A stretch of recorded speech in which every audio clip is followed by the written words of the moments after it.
First agenda item will be special call, City Council, and roll call, please. Mayor Bob Coburn. Here. James Scully. Here. Dan Hall. Present. Marlon Coleman. Here. David Jones. Here. Wayne Johnson. Here. Leanne Langston. Here. Ivory Van. Here. Derek Reed. Here.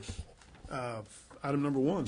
Consider approval of request for proposal from Vector Securities Corporation to develop a 10.58 acres commercially within Phase 1, and from Rico Development Group to develop 12 acres residentially within Phase 3, all within the urban renewal area, or take other necessary action. Mr. Garvin. Mayor, members of the council, we are recommending approval of two RFPs, request for proposals for development within the urban renewal area. Just to give you a little bit of background, the Citizens Advisory Committee and the Retail Development Team met on September the 8th. They met to review and score the three proposals that was received for development within the urban renewal area. The Citizens Advisory Committee, which is appointed by the Urban Renewal Authority, consists of Marlon Coleman, at-large member, Donald Green, who is a property owner, Lindsey Roberts, at-large member, Stacy Simpson, who is a property owner, and Angela Wilson, who is an at-large member. The Retail Development Team, which was appointed by the City Manager, consists of Mayor Coburn, City Manager Howard Brown, Planning Director Gary Garvin, Public Works Director Mike Stewart, City Engineer Parag Mahajan, and Retail Attractions Ricky Hayes, which is the consultant. We received three proposals. One proposal was from Vector Security Corporation, and it was for commercial development only. The second proposal was Realty Link. It was a mixed development, commercial and residential, and Rico Development, which was residential development only. Now, the Citizens Advisory Committee and the Retail Committee did review the proposals to determine which one was the best for the City of Muskogee and the Urban Renewal Plan. In the RFP, it listed criteria on how these proposals would be scored and ranked, and it was broken down into four categories. First category was proposed use, type of development, and it was a maximum of 30 points. Development and management team, maximum of 25 points. Time frame of proposed development, maximum of 25 points. And purchase price, maximum of 20 points, for a total of 100 possible points. Each reviewer evaluated the four sections based on the criteria, and we totaled them up, and the total scores, and let me back up just a little bit. When we reviewed them, we compared the commercial development to the commercial development and the residential to the residential, so it would be comparing apples to apples. On the commercial development, Vector Security Corporation received a total of 940 total points, or a 94-point average. Realty Link received a total of 763 points, or a 76.3 average on the commercial development. On the residential development, Rico Development received a total of 803 total points, for 89.2 average. Realty Link received 638 total points for a 70.8 average. So based on the review and the score of the proposals, the Citizens Advisory Committee did recommend Vector Security Corporation to develop 10.58 acres commercially within Phase 1, and Rico Development Group to develop 12 acres residentially within Phase 3. And that is a recommendation from the Citizens Advisory Committee. There is a spreadsheet that was included in your packet that the city attorney was most kind in doing during our committee meeting on breaking down the proposals, plus a full copy of each proposal was also put in the Dropbox for review. I'd be glad to answer any questions. Just one point for clarification. I think you said Citizen Advisory, and it'd be a combination of Citizen Advisory and Retail. They work together on the scoring. They work Right. together as one meeting. Both the Citizen Advisory Committee and the Retail team work together on the ranking and scoring of the proposals. What is the retail team called? Just a retail committee. Just a retail committee comprised of city staff and the mayor. Okay. So it's the retail committee. Okay. The one thing that jumps out at me is Realty Link, where it says incentive is none, and Vector wants $4.7 million. Yes, and which we had several discussions about that during our review process, which Vector knew exactly what was needed for his development. Realty Link did not specify anything, and we would have to assume at that point, because it was not specified, that they would be making a requirement for either TIF financing or something, and we did not know what that dollar amount would be. How did they know to ask that much? That I can't answer. I'll Gary, Let me say something real quick, Mayor. About Ricky has walked in behind you. I don't know if you knew he was there yet or not. if we got the consultant here to speak specifics, but if I'm not mistaken, Mr. Garvin, the both said they needed incentives. One didn't specify that they need. Is that correct, Roy? If I remember, both of them requesting incentives, but Well, let's look here. no detail. This is going back from last week or so.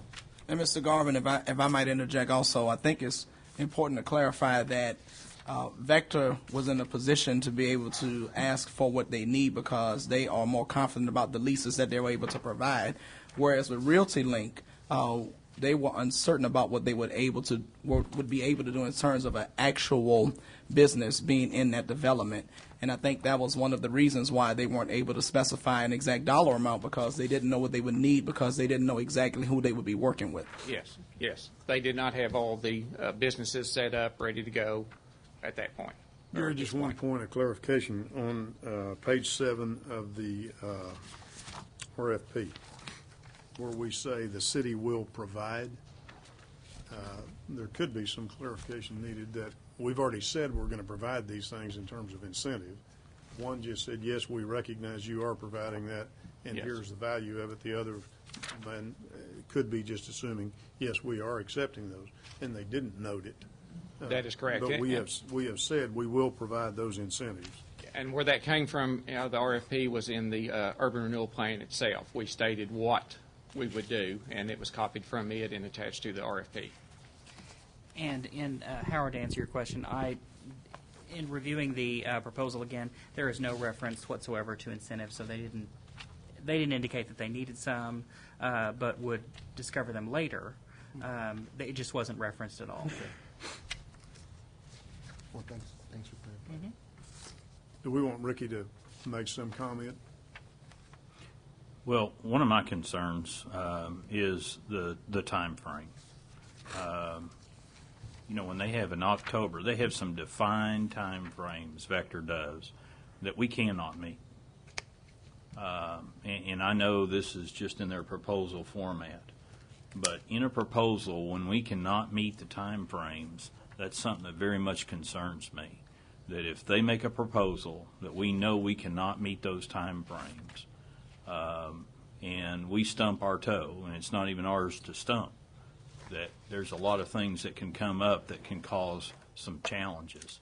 I mean, this is a very aggressive plan. I like it. It's very good for the city. The quickest that can open is the better the benefit, the better we'll be getting sales tax into the city. But also, if we, the way it was written, it was, if you don't deliver to us, we're not going to do it.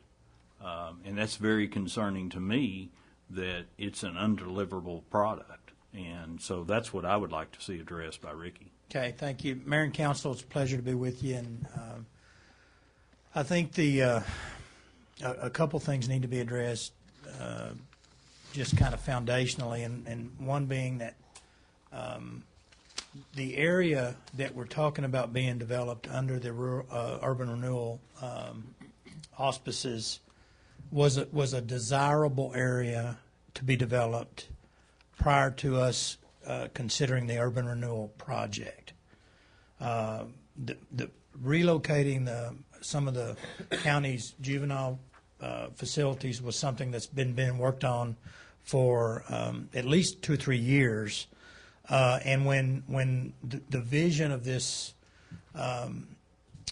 renewal project was first unveiled, if you will, I think that people, including Vector companies who were really interested in developing retail in that area anyway, said, oh, this will probably be better and a more kind of a whole lot better in terms of taking some properties that would probably never have been developed and including them in an area where you could see a mixed use of development for the city. So that's kind of the foundational thing here. And to your point, and that's a very good point, and it's a valid point, because as you know, part of Vector's strong, if you compare this to a poker hand, this RFP, Vector had a bunch of strong cards because they already had relationships with some of these retailers, and they've been working on them for a number of months. And as the council knows, when you have a lease with a retailer, there are definite time frames included in that because various companies' economic situation and their if they're private or a public company like a sporting goods entity that we're dealing with here, Wall Street and what happens to the economy influences them very much. And when they have a time frame to get in a community, slowdowns and deal killers like that come up, and sometimes they say, hey, we can't do it. So here's how I would address that issue if we're just dealing with what we can deal with today. I think Mr. Deal's dates are optimum for Mr. Deal. I don't necessarily think they're kill dates for the retailers. I think he's just said to the retailers, hey, this project's taken off. It's going to be under the auspices of a urban renewal project where there will be some TIF mechanism built into the deal. And I think where he is these are ideal dates for me in order to deliver the building to the end user. Now, they're not going to open until, and I'll refer to, what are the dates that Deal predicts that the retailers will open? I was just looking at that. I believe it is October 15th. Okay. Oh, next year. Next year. Yes. October of 15. Correct. I've got personal experience that most retail deals can be accomplished in 180 days, barring any unforeseen. There's weather and there's all kinds of development issues you run into. If we hit a big oil well out there in the middle of the urban renewal district, things can happen. That being said, I think the dates are Mr. Deal's. I think if he's looking at it as perfect timing, these are the dates I need to be on the land by. But I don't think they're kill dates. I think they're his optimal dates. I think we have issues to address. It's going to take us some time. He knew that when this started. And I think what we're going to see is we're going to do the best we can. And if we have to bring those retailers in town and meet with them as a city and say, look, we're going to help you get here. You may have to wait 2 or 3 weeks here or there, or maybe it's a month. I think we're going to get the deal done. Is that answer work for you? It does. Okay. I think one thing from me as city council, one thing that's very important through this whole process of urban renewal, we cannot forget about our citizens. Absolutely. And one thing that I think is very important, I think one thing that's very good here about this section of the urban renewal, we don't have any houses in that area. Right. And we're not displacing any residents in that area. But we're still dealing with property. Right. And even though we say it's just property, that property does contain potential sentimental value. It still is property that we have to obtain. It still is, we need to deal fairly with our citizens. And at any point in this process, we need to be fair and just. I agree. And so when we're doing this, we don't need to have at any time where one time frame can be said, this is what's going to make the stand, and it moves the city council to a position where we would take a position that would force us into a hand that we would have to feel that we would take a position where we would have to deal unjustly with our customers. I totally understand that, and I think the developers do too, because I think the developers are going to take what's going to be in their best interest. well, they will every time. But when you're dealing with a situation where public funds are going to be used to incentivize a private sector investment, in the case here is in this urban renewal TIF mechanism, whatever shape it takes, and when it's actually formed and begins to generate the monies that'll pay for some of the infrastructure in the project, I think I think the development community knows that in order to enjoy the benefits of those funds, that they've got to go through, and let me just say, the government hoops to get there. Anytime there is a situation where you're dealing with multiple governmental jurisdictions, I think we'd all understand that it takes a little longer dealing with the government than it does with the private sector. And so we do have multiple government entities involved in this land. County owns some of it. County may own the key piece to it. But we're going to get there. And to your point, and I want to do this before I forget about it, just because Realty Link didn't mention any, rest assured they'd be coming back after something. And Realty, let me just describe both developers for you. I've worked with both groups in multiple locations, and there were other developers interested in the RFP. We got 18 calls from developers asking about the project. Okay. And let me tell you what I told every one of them. There's 90 acres of land here, and there's a lot more retail land than the first phase that we're discussing in these two proposals today. And I've told everybody, the RFP was kind of on I'd say it was a fairly fast reply date. I mean, we didn't give them 90 days to submit. I mean, it was fairly concise. And so I think there were some guys that just don't have the mechanism to put all that stuff together to submit an RFP. The reason that these two did, both of them were fairly familiar with the market because we've been preaching the market to them for a number of years. Jim Deal's company, Vector Securities, as you know, already has multi-millions invested in your community and generates a good portion of your sales tax. Right now with the Walmart, the River, what is it called? River City Plaza and Best Buy and all that stuff. So they know the market very well. But I think and there's going to be, I'm excited about the urban renewal project for more than the retail, because I think for the very first time, at least in my relationship with your city, we're going to see some interest in some new residential construction that I think is going to be very, very good for your city. And it's going to happen in this same area. In fact, you had one group submit to the RFP for a multifamily group, and one group has already called me asking me to schedule a meeting with the city to discuss a single-family development, very similar to, and I've shared this before, if you're familiar with the city of Tulsa's Kendall Whittier area, it's kind of an urban renewal project in downtown Tulsa. The residential developer that is doing that project is very interested in coming to Muskogee and kind of duplicating that same thing here. So there are multiple reasons to do this. But the retailers' dates, I think, are I think we've got a little wiggle room. And I think the retailers are just people. Those people who represent them understand development issues as they come, and I think we can deal with them on a case-by-case basis, and we can accommodate them if everybody works together and we go just as fast as we can as a governmental entity.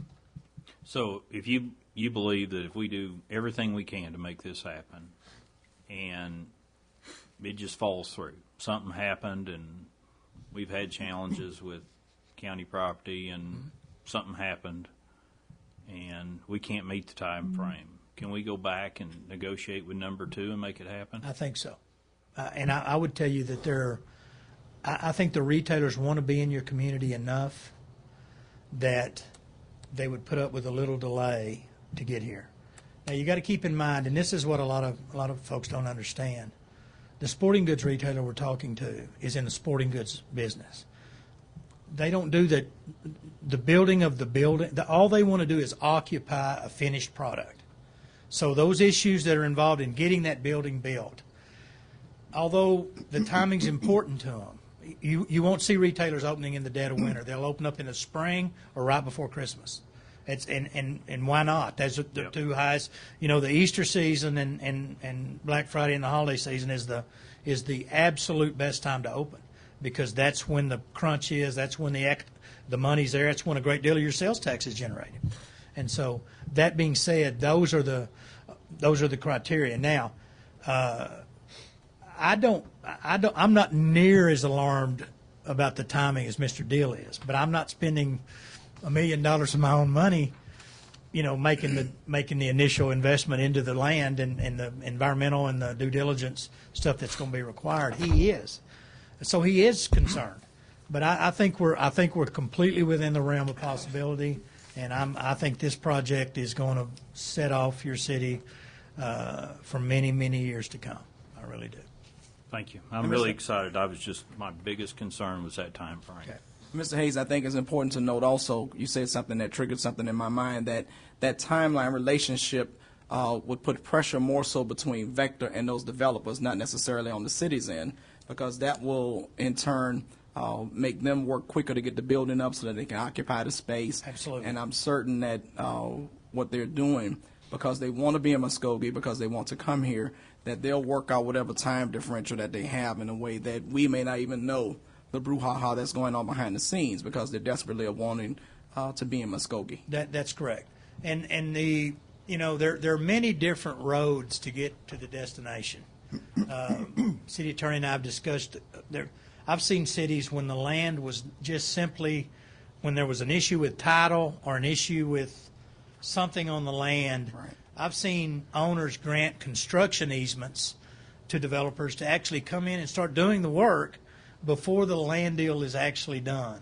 There are a number of alternatives we haven't even come to yet. So I feel, although it's it's pressing, I'm very confident that we can get there. We got good people. We got a great city attorney. He may not work enough hours. He may need you to work 20 hours a day instead of 24. But Mr. Mayor, I know I will say that I was pleased with the process that took place with the Citizens Advisory Committee, particularly the comments that came from the residents who are actually going to be directly impacted. They're excited. We made a commitment to them that if they were going to go through the process, that we would bring them something that they would think would be worthy. Looking at the list of proposed retailers that are coming, particularly I mentioned to several ladies about Ulta. They're excited about that.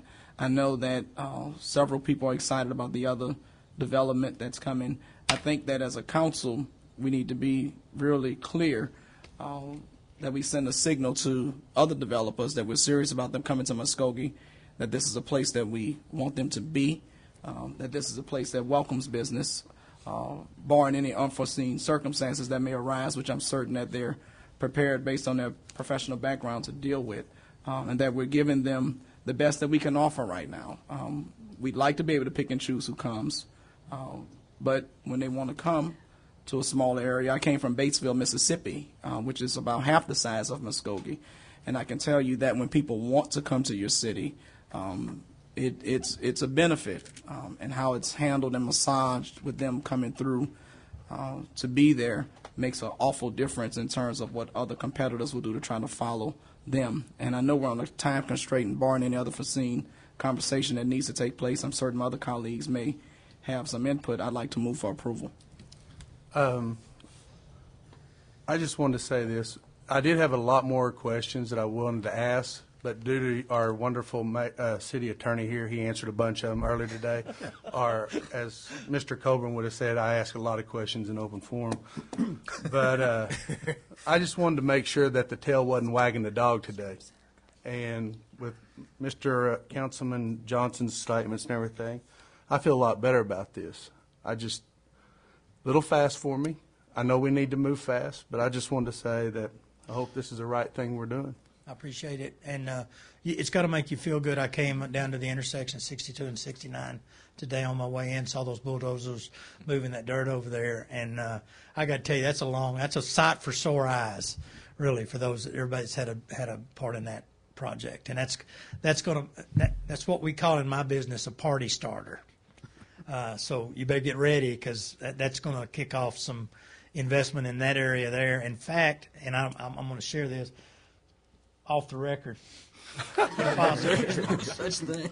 Really? Yeah. Hang on We're there, Rick. buddies, right? You're on TV. You're on TV. Okay, well, sorry. You might want to move off. I'm just going. Let me share it off the record vaguely. Okay. I would tell you that one of the developers who's interested in not only the urban renewal project but being in Muskogee in other locations, called me and said, "Hey, we didn't really know if the urban renewal area or the Highway 69-62 intersection was the best place, and we wanted to submit a proposal just so we could know, just so the city would know, hey, we're interested in investing in your community." So that's what we got going for us right now. And there's been a lot of hard work put in to get us here, a lot of hard work by the council, by the city manager and mayor, and by Roy. It's a privilege to work with you, and I'll be happy to entertain any questions you have. But I think we've got a good project, and I think we've got qualified private sector folk to get us to where we need to be in terms of the future of your sales tax revenue. Mr. Coleman, that was a proposal. I second You were it. moving for acceptance of the proposal? Yes. Okay, all right. We have a second. And who You was do the have a second? Reed, okay. Got a motion and a second. Do we have further discussion? I would ask that we do one thing, is that we make sure and work on that time frame to make sure that it's within our parameters. I think the meeting that Mr. Hayes made reference to on defining those dates better is one that's going to happen fairly quickly. Okay. Any other comments? Roll call. Deputy Mayor David Jones. Yes. James Scully. Yes. Dan Hall. Yes. Marlon Coleman. Yes. Wayne Johnson. Yes. Leanne Langston. Yes. Ivory Van. Yes. Derek Reed. Yes. Mayor Coburn.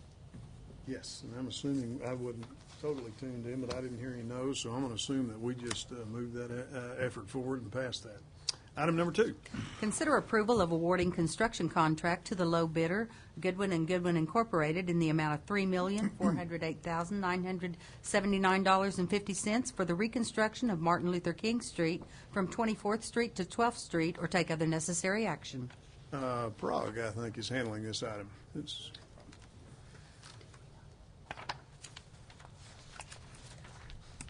Mayor, City Council, good evening. Just a little background on the project. Martin Luther King project was conceived and designed to reconstruct about 4,500 linear feet between 24th Street and 12th Street. And we advertised these bids, and we got 2 bids back, and Goodwin & Goodwin was the lowest bid. And our engineer on this project is Garver. They did due diligence on this, and we have a recommendation letter from them. And I also put the bid tabulation sheets for you to review, and which shows that the engineer's estimate was $3.2 million, and we received the bid, which was 3.4. The difference is about 0.2, which is within 10%, and we recommend approval for this. The funding source for this project is account 375. I'll be happy to answer any questions. Prague, I think it's important that you highlight the timeline as well as the fact that some of the utility work is already being done as we speak. ONG is on site right now. I would say that, but I would. The other utilities are still in the process of preparing plans and submitting to the engineer for their approvals, which is OG&E and AT&T. But movement is taking place. Movement is taking place. Oh, yes, definitely. Definitely. So when do you anticipate issuing a notice to proceed?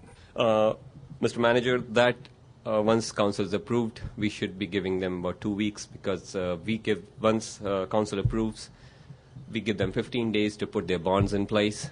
Once the bonds are in place, then we issue the notice to proceed. And then the end of the closeout is when do you You're looking in the first of the next month. No, closeout of the project.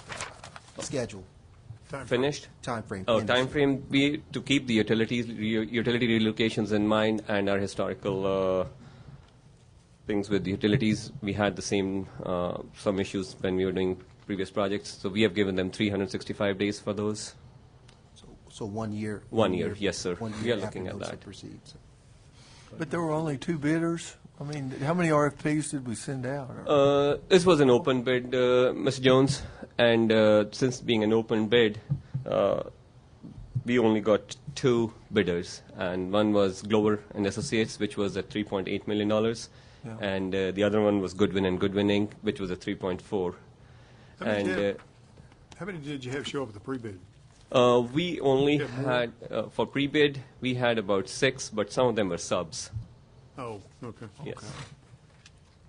The mandatory pre-bid, yes, we had 6 entities show up for that, but sometimes they are just subs. They want to just attend the meeting and see if there's anything for them. Okay. That is just very concerning, only 2 bidders, though.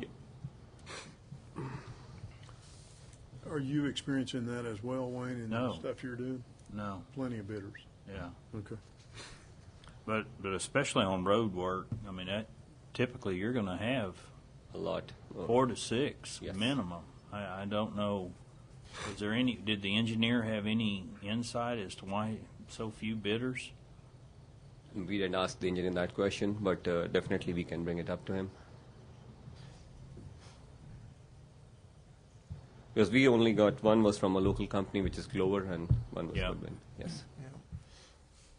Prague, I also want to say that Ms. Taylor is here, and I think we ought to just acknowledge her because she had been so instrumental in yes. going to make certain that we were able to place a finding on some of the people that we may not have been able to locate with the time frame that we had. And so certainly we thank her for being a participant in her community and looking forward to this project taking place. Oh, yes, Mayor and members of the council, yes, Mrs. Taylor was instrumental in bringing this project to forward, and I would really like to acknowledge that. I had just come on board in November, and in December, I think we met Mrs. Taylor and her husband, and she was really instrumental in pushing most of the right-of-ways, which we were able to get. And there were some people who actually came to our office, and they said that so-and-so told them. Every year. Yes. And Is she available to consult on other projects? that's for you to decide, sir. I move for approval as presented. Got a motion and a second. Further discussion? Roll call. Deputy Mayor David Jones. Yes. James Gully. Yes. Dan Hall. Yes. Marlon Coleman. Yes. Wayne Johnson. Yes. Leanne Langston. Ivory Van. Yes. Derek Reed. Yes. Mayor Coburn. Yes, motion carries. Item 3. Mayor, if Oops. I could interrupt, I think since our third item is related to an executive session, Oh, okay. in order for the convenience of those who are watching and the public, it's my recommendation that we recess this meeting and reconvene it immediately following the Public Works meeting. Do we need a motion to recess? Yes. Okay. Move we recess. Your motion would be to move to recess the special call meeting and reconvene today immediately following the Public Works meeting. So moved. Second. Got a motion and a second. Any discussion? Roll call. Deputy Mayor David Jones. Yes. James Gully. Yes. Dan Hall. Yes. Marlon Coleman. Yes. Wayne Johnson. Yes. Leanne Langston. Yes. Ivory Van. Yes. Derek Reed. Yes. Mayor Coburn. Yes, the motion carries. Now I'll call to order the Finance Committee meeting. Our special call meeting will be in recess for a period, and then we will reconvene. Go ahead, David. Okay, now I'll call to order the Finance Committee meeting this September 16th, 2014. Item number 1. Consider approval of the Finance Committee minutes of September 2nd, 2014. Any additions or corrections? Move for approval. Second. I have a motion and a second for approval. Any further discussion? Roll call. Deputy Mayor David Jones. Yes. James Gully. Yes. Dan Hall. Yes. Marlon Coleman. Yes. Wayne Johnson. Yes. Leanne Langston. Yes. Ivory Van. Yes. Derek Reed. Yes. Mayor Coburn. Yes. The motion passes. Item number 2. Consider approval of claims for all city departments September 1st, 2014 through September 12th, 2014. Do we have a report from the Purchasing Committee? Yes, sir. The purchasing committee met earlier today, and they reviewed the report of claims, and I move for approval. Second. I have a motion and a second. Is there any further discussion or questions?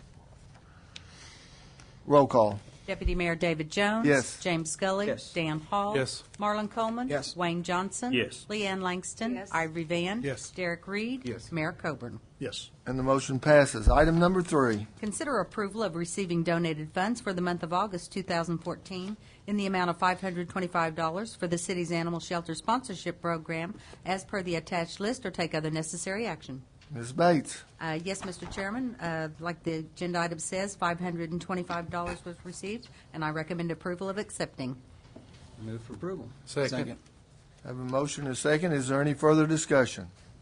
Roll call. Deputy Mayor David Jones. Yes. James Scully. Yes. Dan Hall. Yes. Marlon Coleman. Yes. Wayne Johnson. Yes. Leanne Langston. Yes. Ivory Van. Yes. Derek Reed. Yes. Mayor Coburn. Yes. Motion passes, and that ends the Finance Committee meeting. And we'll now convene the Public Works Committee meeting. Item number 1, Penny. Consider approval of Public Works Committee minutes of September 2nd, 2014. Any additions, changes, corrections? Move for approval. Second. A motion and a second. Any discussion? Roll call. Deputy Mayor David Jones. Yes. James Scully. Yes. Dan Hall. Yes. Marlon Coleman. Yes. Wayne Johnson. Yes. Leanne Langston. Yes. Ivory Van. Yes. Derek Reed. Yes. Mayor Coburn. Yes. And the motion carries. Item number 2. Hold a public hearing to consider approval of an ordinance amending the Muskogee City Code of Ordinances, Chapter 90, zoning regulations by repealing Chapter 90, zoning regulations, Article 1 in general, Article 2, Board of Adjustment, Article 3, zoning districts, Article 4, additional district provisions, Article 5, wireless communication towers and antennas, Article 6, off-street parking requirements, Article 7, nonconforming uses, Article 8, site development plan requirements, Article 9, administration and amendment, Article 10, sign regulations, Article 11, airport hazard zoning regulations, Article 12, historic preservation, Article 13, flood damage prevention, replacing Chapter 90, zoning regulations by creating the following articles: Article 1, title purpose, Article 2, Board of Adjustment, Article 3, administration and amendment, Article 4, site development plan requirements, Article 5, planned unit development, Article 6, zoning districts, Article 7, agricultural district, Article 8, residential districts, Article 9, commercial districts, Article 10, industrial districts, Article 11, central business district, Article 12, on-site development standards, Article 13, use standards, Article 14, off-street parking, Article 15, landscaping and screening, Article 16, signs, Article 17, nonconforming uses, Article 18, definitions, Article 19, wireless communication towers and antennas, Article 20, airport hazard zoning regulations, Article 21, historic preservation, Article 22, flood damage prevention, providing for codification, repeal or severability, and declaring an emergency or take other necessary action. Now, before I open this to public hearing, I do have one person to speak to this. We are now in the public hearing. Mr. Garvin. I'm already wore out just from Pam reading the ordinance. Mr. Chairman, members of the committee, the City of Muskogee is requesting approval of an ordinance revising the zoning regulations. And just to give you a little bit of background, this actually started a few years back when the Planning Department started the update process of the Comprehensive Plan and Land Use Map. And we knew we wanted to update the zoning regulations after that process. So to assist the city in the updating of the comprehensive plan and the zoning regulations, we entered into a contract with Hauser Levine and Associates to assist us. As far as the comprehensive plan is concerned, there were several public hearings that was held. They met with building officials, business leaders of the community, citizens, had, again, several public hearings. Then they submitted the proposal for the comprehensive plan, which was finally adopted by City Council in July 2012. That was the first step. The second step is, of course, the update of the zoning regulations. Prior to starting the review, we had some additional public hearings for the zoning regulations. Then Hauser Levine submitted a draft zoning regulation ordinance to Planning Commission for them to review. Planning Commission met over 20 times, 20 different meetings, going through the review process. They went through the ordinance with a fine-tooth comb, discussed every paragraph, every sentence within the regulations. And I would like to thank Planning Commission for all their time and hard work that they did put into this. And just to let you know, the members, with Sean Raper as chairman, Dan Hall as council representative, Lillian Jane, Dave Davis, Kenny Greer, Troy Stoudemire, which was an ex-council member, and Jim Eaton. That is the Planning Commission members who spend all the time reviewing the regulations.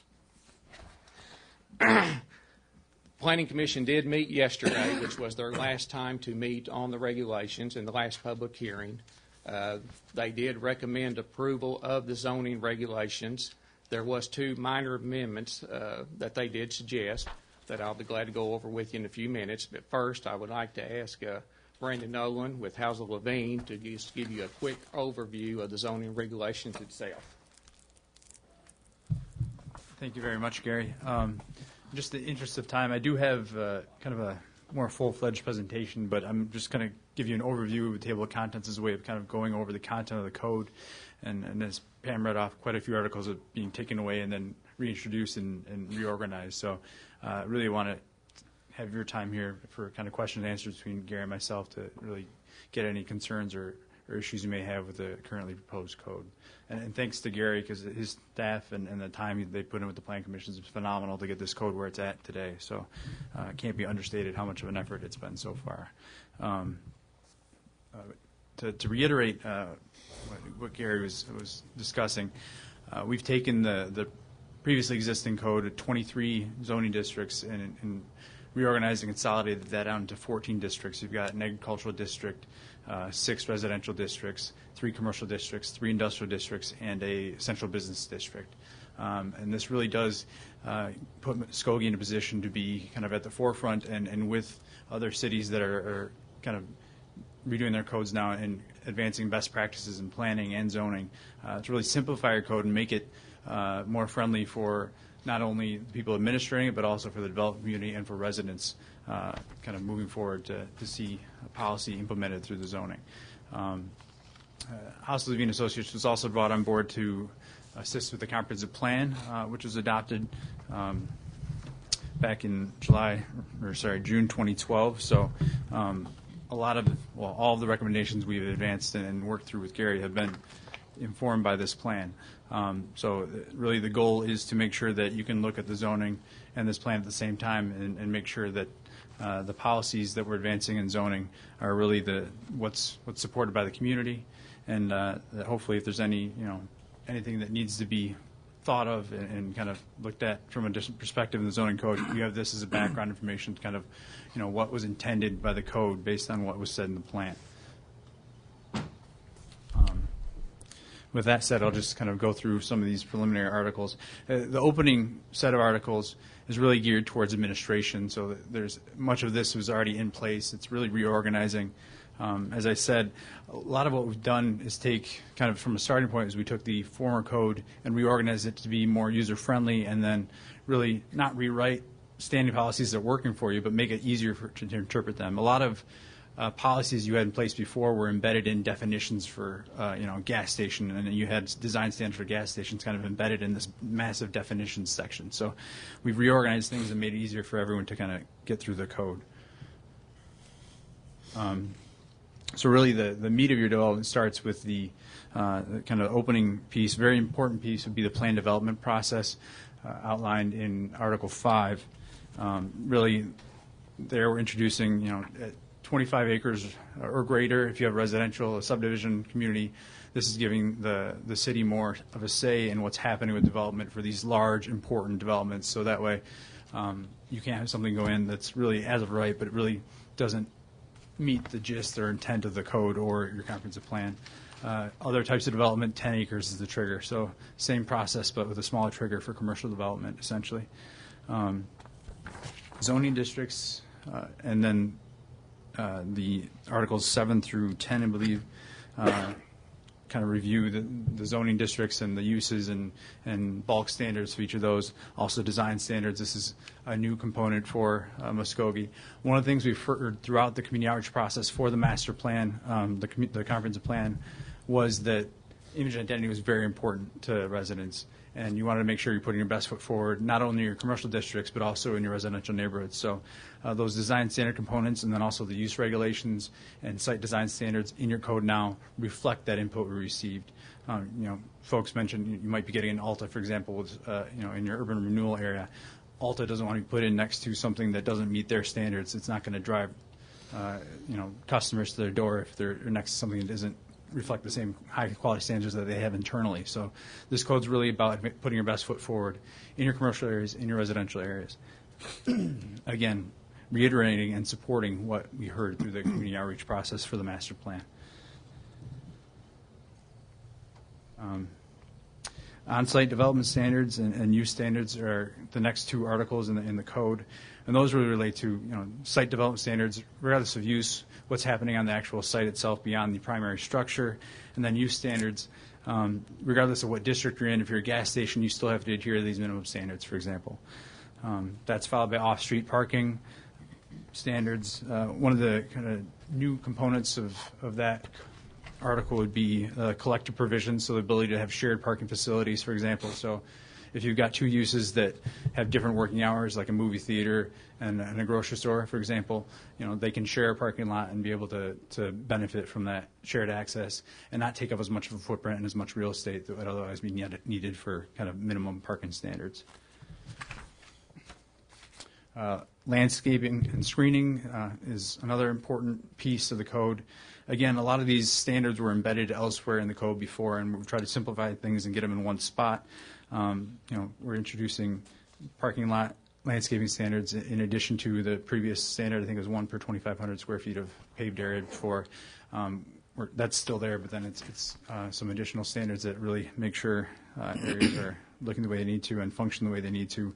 Buffer yards, and screening standards, for example. Sign standards is another important article that follows the landscaping article. Really just kind of making sure that the city has appropriate control over signage, not content, but the actual form and its appearance and impact on neighboring properties.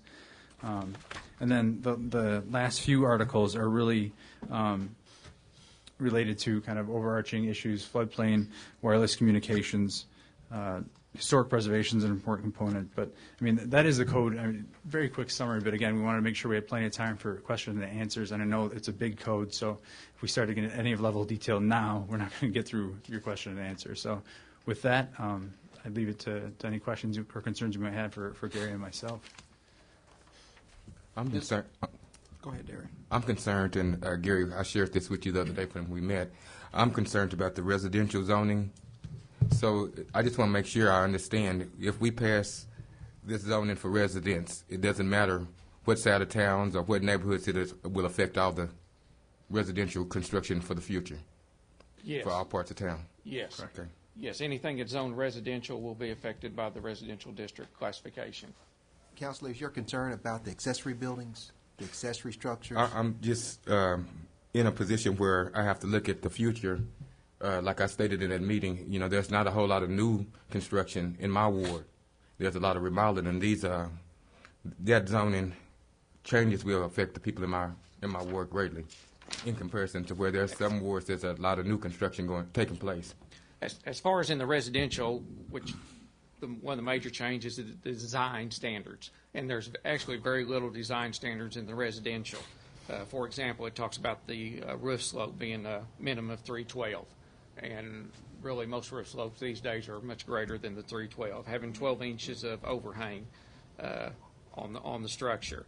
It does talk about the attached and detached accessory buildings, and they do have to be compatible with the palette of material on the main structure. Now, there is 120 square foot currently in there now, saying anything less than 120 doesn't have to meet that requirement. Anything over 120 square foot does. And Planning Commission actually discussed that yesterday because I brought that up, and to see if on the square footage what it needed to be and where we needed to be at. They did say 120 foot was, at this point, was as high as they wanted to go, because anything above 120 square foot, you're getting into the garage style structures, which they felt needed to be compatible. Other than that, there's not a lot of design standards in the residential portion. I share some of the concerns that Councilor Reed has expressed, because when I think about the demographics of our city, I want to be certain that as we proceed with these zoning changes, that those residents that we have who are at the lowest level of income are able to comply should they decide to do something to their homes in terms of an add-on, in terms of a remodel.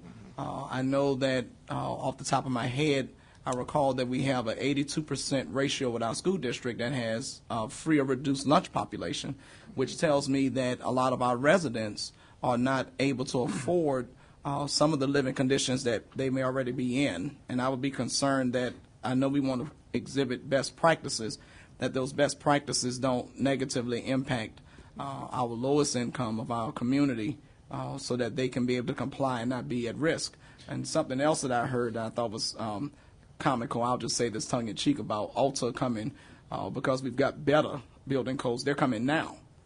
And so they're coming now with the existing codes that we have. There may be a possibility that there may be a draw or something attractive to other people down the line, but they seem to be happy coming just like we are.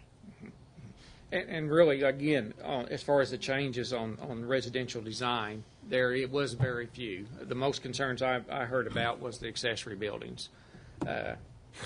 Everything else, again, the 312 pitch should not be an issue with no one. 312 or greater, and the 12-inch overhang should not be an issue. That's just basic building construction standards. On the accessory building, if it is 120 square feet or less, it can just be a structure that's bought out at Lowe's or one of the home improvement centers and put on the property. Anything larger than that, they would have to be compatible with the building. But if they got a siding house, then they'd just be putting siding on the building too. Now, if in different areas, if it was a brick house, then if it's greater, they would have to go with the brick, but that's going to kind of depend on what you have now. So I don't see it being a major hurdle here in the future. The only thing, it does say metal is not allowed, but that's in our current code. Metal's not allowed as far as for the siding. It's still allowed for the roofing, just not the siding of a house, the sheet metal. Were there particular standards you felt would prevent some reinvestment in those neighborhoods? Is there anything more specific you could cite?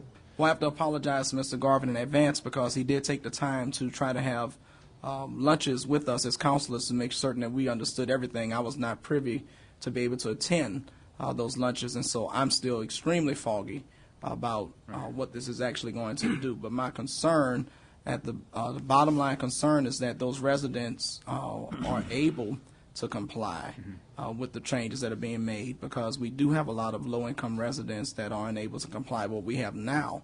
My concern is that if we move forward with this without having them understand what these changes are going to be and how they're going to be impacted by them, that we may be setting them up for something that they can't even do. All I can say is that we tried to work very closely with Gary to make sure that we weren't preventing reinvestment, because that's a very real concern in Muskogee, is to be able to facilitate that. And the bulk standards, for example, mirror very closely, other than combining some districts, they mirror very closely what's already on the ground in Muskogee. So we don't want to make some non-conforming lots that people can't get a bank loan to refurbish the home because they don't conform to the zoning. That wouldn't be in anyone's best interest. So we've tried very hard to work with Gary on that, and all I can say is, please let us know if you have further concerns down the road once you've had a chance to digest things. I looked at the code standards quite a bit, and my concern was in the past, one, it was very confusing. I think the consolidation now will help out a lot with our residents if they really want to help and understand it, because it's more concise. You can go to what section you want. One of the changes I would have liked to have seen, and one of the changes I requested, was the outbuildings. I would have liked to seen it change to a more reasonable level of about 600 square feet, because I think that is pretty restrictive to a lot of our section. But I think if the city council puts in place a committee, we need to entrust that committee also. But I think if that gets to be a problem in our community, that it does restrict, and we see it's a problem, we can bring it up later at city council. We can make that modification. But I think if that's what, because I think that was taken back to. Yes, it was. And they felt like they didn't want to make that modification. So I had made that request, and Gary took it back to the zoning committee, and they didn't want to make that modification. So I think we have to entrust that committee and say, okay, they didn't want to make that modification. So we see how it goes, and if we see that it does restrict our community too much, and it does get to be a problem, then we look. There's nothing that's set in stone that we can't change. But I do think the new structure can help, because right now, the way it was very hard to understand. But I don't see anything in the residential area that's that much different than what it was before. One comment I'd like to make, what Councilman Johnson referred to, is I've stated several times in Planning Commission, there is a lot of changes. And there's probably going to be some things, when it comes down to it, that we've overlooked or just may not be feasible here. And this is going to be an ongoing process. We're going to have to continue our review of it, and there may be time to time when I need to come before council and say, this just isn't working, and we need to make some changes. So it'll be ongoing for a long time. And any issues we see will definitely go in front of Planning Commission and City Council for consideration. Well, and I'd like to say this. I'm on that committee, and that's the reason I wear glasses. After reading all this, and we went over each one of these sections. I'm telling you, we probably had 4 or 5 meetings on each section. I was about ready to choke Gary after a couple of them. And everybody on this committee took it very serious, and we, with the group of people that's on there, we looked at it from different views, from the eaves, from the cellular towers to the height of fences, and can they be see-through fences, and they got to be wood fences? Can they be this far away from the building? Guys, I want to pass this thing just so I don't have to read it anymore. And Planning Commission did, and just like Dan said, one person would say, I feel like this is appropriate. Another person would say, no, here's why. And there would be lengthy discussions back and forth until they could come with a consensus on what would be best for the city of Muskogee and the citizens for Muskogee. So there was a lot of effort put into it. I just wish I would have had the time to have spent with you, Gary, which I'm certain I'll do over the next 7 days leading up to council meeting. Yeah, I'll be glad to sit down with you.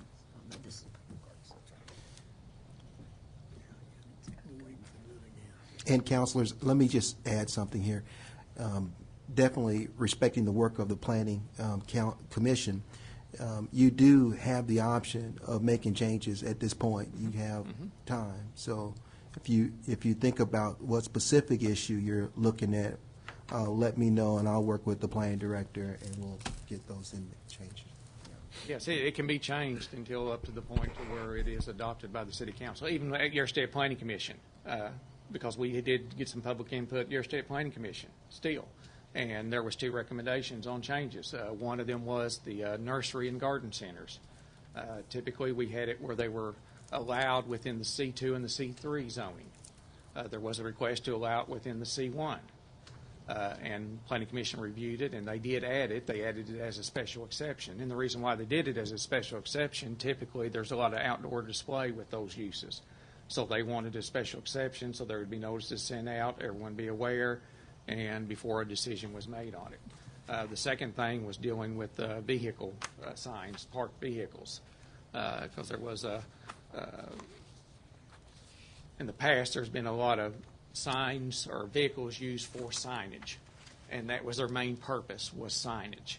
The vehicle never moved, so there was a section added to address that. So again, it could be amended and revised up until the point you adopt it. Then even after that, it can be brought back before you and revised. What does that change do about the vehicle?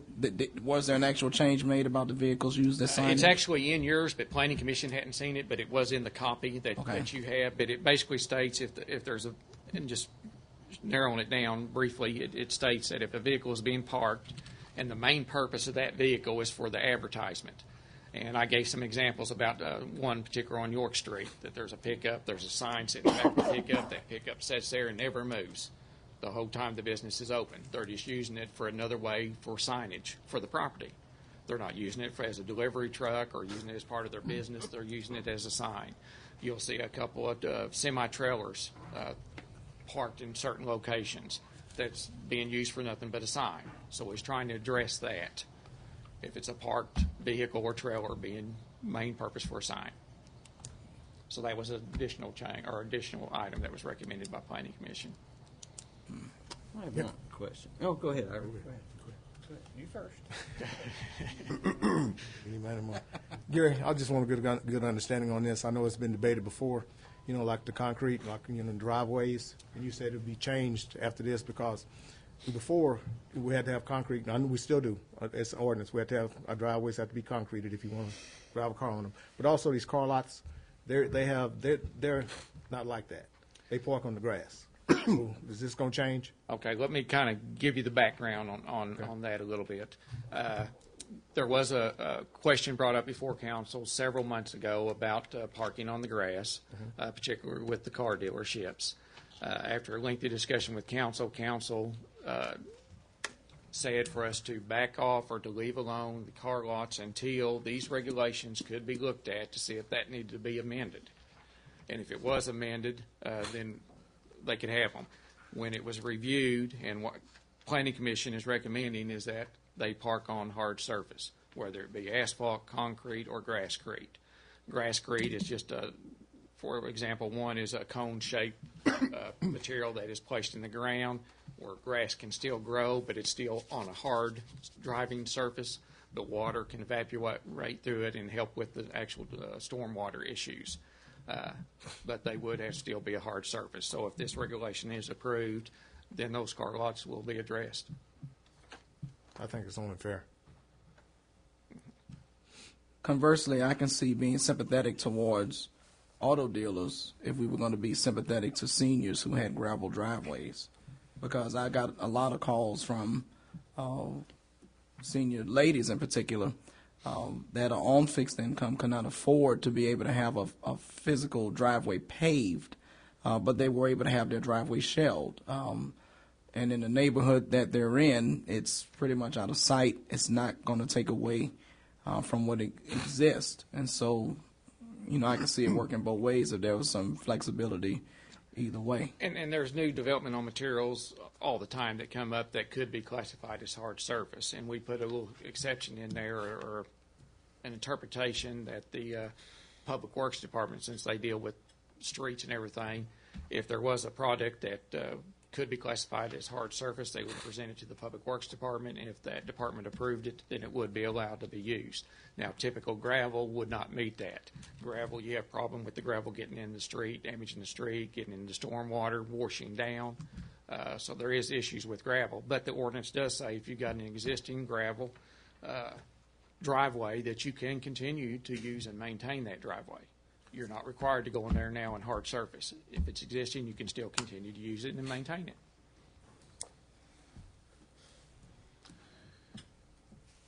Would you address some way the animal question that I asked you earlier today? Yes, and that also was brought up actually in Planning Commission yesterday. The question came up on animals and where you can have animals.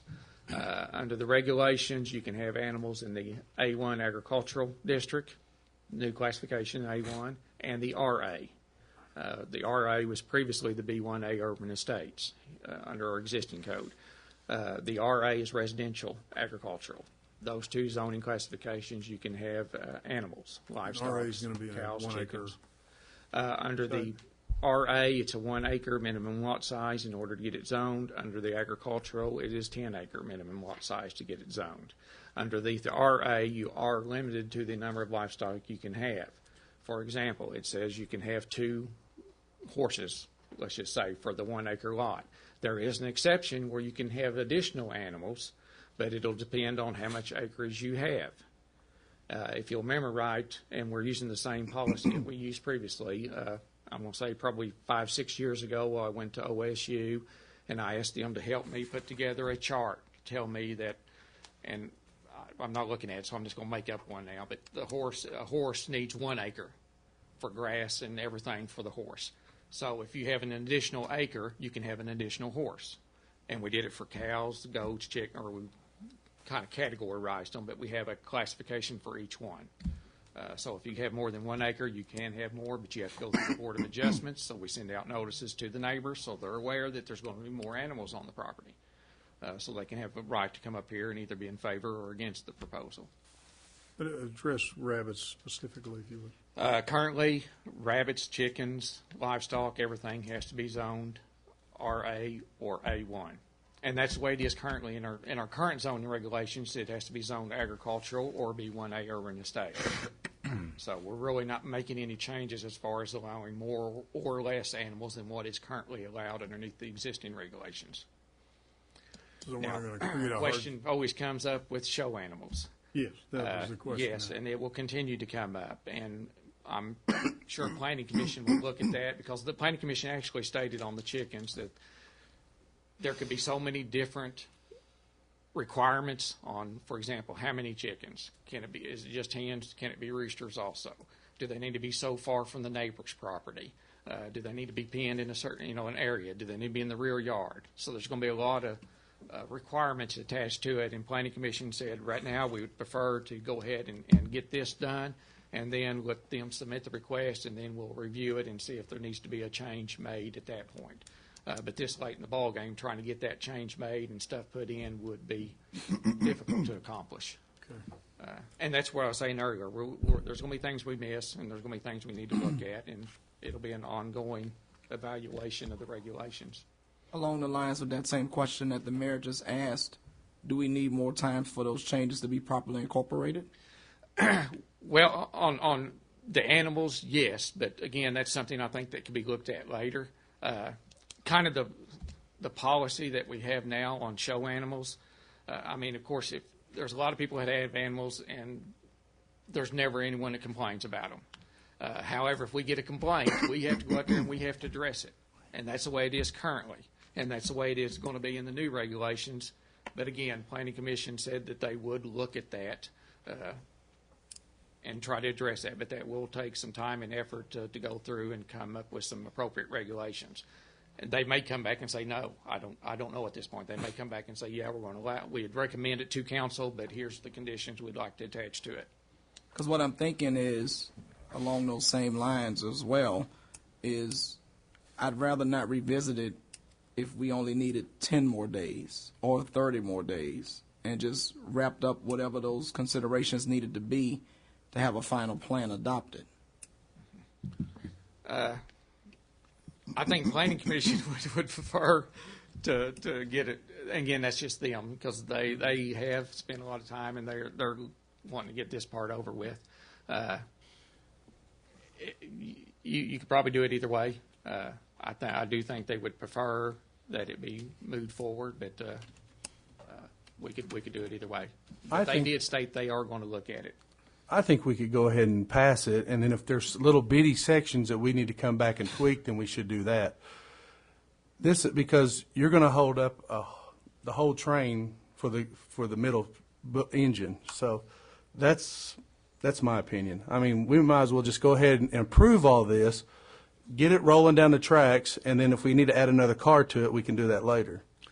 Did you already state, and you had said earlier today, we're going to find some things that we have made changes to that need to be amended, and there's a process for that. So by the same token, along the way as the train's moving, we can come back and amend those things that we need to. Yeah, again, it will be an ongoing valuation from this point forward. Right. And there will be things that we'll need to come in and make revisions to. Because, again, you're not going to get everything at this particular point in time. You're not going to be able to cover everything. We think we've done a good job. Don't get me wrong. We think we got a lot of good information and a lot of items covered. But there will be something come up. I want to pause real quick. While we're speaking of show animals, Ms. Rutlinger would like to speak on this issue of rabbits and chickens. So before we go on, it's still kind of fresh in our mind. If you don't mind, I'd like to recognize Teresa Rutlinger to discuss her concerns on item number 2. Ms. Rutlinger, your name and address, please, for the record. Good evening. Teresa Rutlinger, 2500 Shelby Court. Lest we forget, we are a rural community. I think everybody agrees that our focus should be on raising good children, providing activities for our youth. 4-H and FFA teach us responsibility and life skills. I came here about 15 years ago. I met Carl Wallace, who was in charge of 4-H at that time from Muskogee. He was very excited about getting a lot of the inner youth, or the city youth here, town, involved in 4-H. A lot of them couldn't afford either the initial purchase or the land that it takes to have a goat, a sheep, cattle, hogs, whatever. And he was getting them involved by letting them raise rabbits and show rabbits and also poultry. And it seemed to be very, very successful. It was teaching life skills and responsibility to these children. And I think when we kind of cut them out, it's a disservice to our youth here in this town. I know there's a problem. I myself have never had chickens. Rabbits, I can't see where they would be much of a problem. Chickens, as long as you don't have roosters, I wouldn't think would be much. As long as they are active 4-H or FFA members, I would think maybe we could go and, at least start with that. If you want to, spread it out further for those people that are on limited incomes, and a couple of chickens here and there will provide them with some, extra protein. With, eggs and what have you. They're also good for getting rid of ticks and all kinds of little insects in yards and what have you. But I realize we don't need a whole community full of chickens in the backyard. But I think we're hurting the youth. As you said, 82% free and reduced lunches. They can afford a rabbit. They can afford a chicken. They can afford to learn the responsibility and the pride of showing an animal that they have helped raise and what have you, and I think that's very, very important in this community. Any questions for Ms. Rutlinger? All right. Now, Mr. Hall, I think you had a couple more comments on this process. Oh, our chairman is sitting right over there, Sean Raper. I just wanted to recognize that he's in the room with us tonight, and he did a great job of facilitating this process. Mr. Chairman, I will say that I appreciate the committee's work. So any questions or reservations I have on my part, because I haven't digressed this well enough to feel like I've been able to share it with my residents and constituents so that they can clearly understand what's going on. Are we looking for a motion on this item, or is this something that just passes forward? Mayor, I'm fixing to close the public hearing since I don't have anyone else to speak on this issue. So I'm going to close the public hearing now. And so now we have it open for discussions, and at that time it'll be appropriate to have a motion. Okay. I'd like to thank Mr. Conley for coming up here today. He called me yesterday, and I apologize, Mr. Conley, for not returning your call. I've been so busy, but this is your councilman right here, but I appreciate you putting your faith in me. But what the deal is with Mr. Conley is he has land, and it's on military, and he's wondering exactly, what the zoning procedures is. And I was explaining to him, because I've been down this same road myself. I have cattle. And Ms. Ruxlinger, I have cattle, and I was raised in Midland Valley, and we had chickens, when I was a kid. So a lot of kids don't even know how to go outside and wring the chicken's neck and kill the chicken. It's just, it's a shame that, children don't know these things nowadays. But like I say, Mr. Conley, I'd like Mr. Garvin to explain to you what zoning area you're in, and the process on how to come up here and get your place rezoned. Can you explain? I'd be glad to sit down with them and meet, but okay. We need to discuss the zoning regulations. I'd be glad to sit down with them and set up and talk to them and explain everything. Councilor, we can have staff sit down with Mr. Conley. Yes. And kind of take him through, walk him through what affects him, if that's okay That'd with be you. more appropriate. What I was explaining to him was Yeah. you can't have it done. You got to go to the planning commission, and then you go to Public Works City Council. And if you need more animals, you got to go to Bureau of Adjustments. Because like I say, City Manager, I've been through this process well myself. And Mr. Conley, that process does work. So don't give up, okay? I'd like to move for approval. Second. I have a motion and a second. Any other discussion on how to wring a chicken's neck? The minutes aren't going to reflect that, are they? Just trying to put a little country in you, Mr. Gully. Appreciate that. Any other thoughts or discussion? Roll call. Deputy Mayor David Jones. Yes. James Gully. Yes. Dan Hall. Yes. Marlon Coleman. No. Wayne Johnson. Yes. Leanne Langston. Yes. Ivory Van. Yes. Derek Reed. No. Mayor Coburn. Yes. And motion carries. Item number 3. Consider approval of an ordinance amending Chapter 2, Administration, Article 5, Board and Commissions, Division 9, Park and Recreation Board, providing for consolidation of the existing tree board into the Park and Recreation Board, incorporating duties of each, amending the process for filling vacancies, modifying size, providing for repealer severability, and setting an effective date or take other necessary action. Mr. Tucker.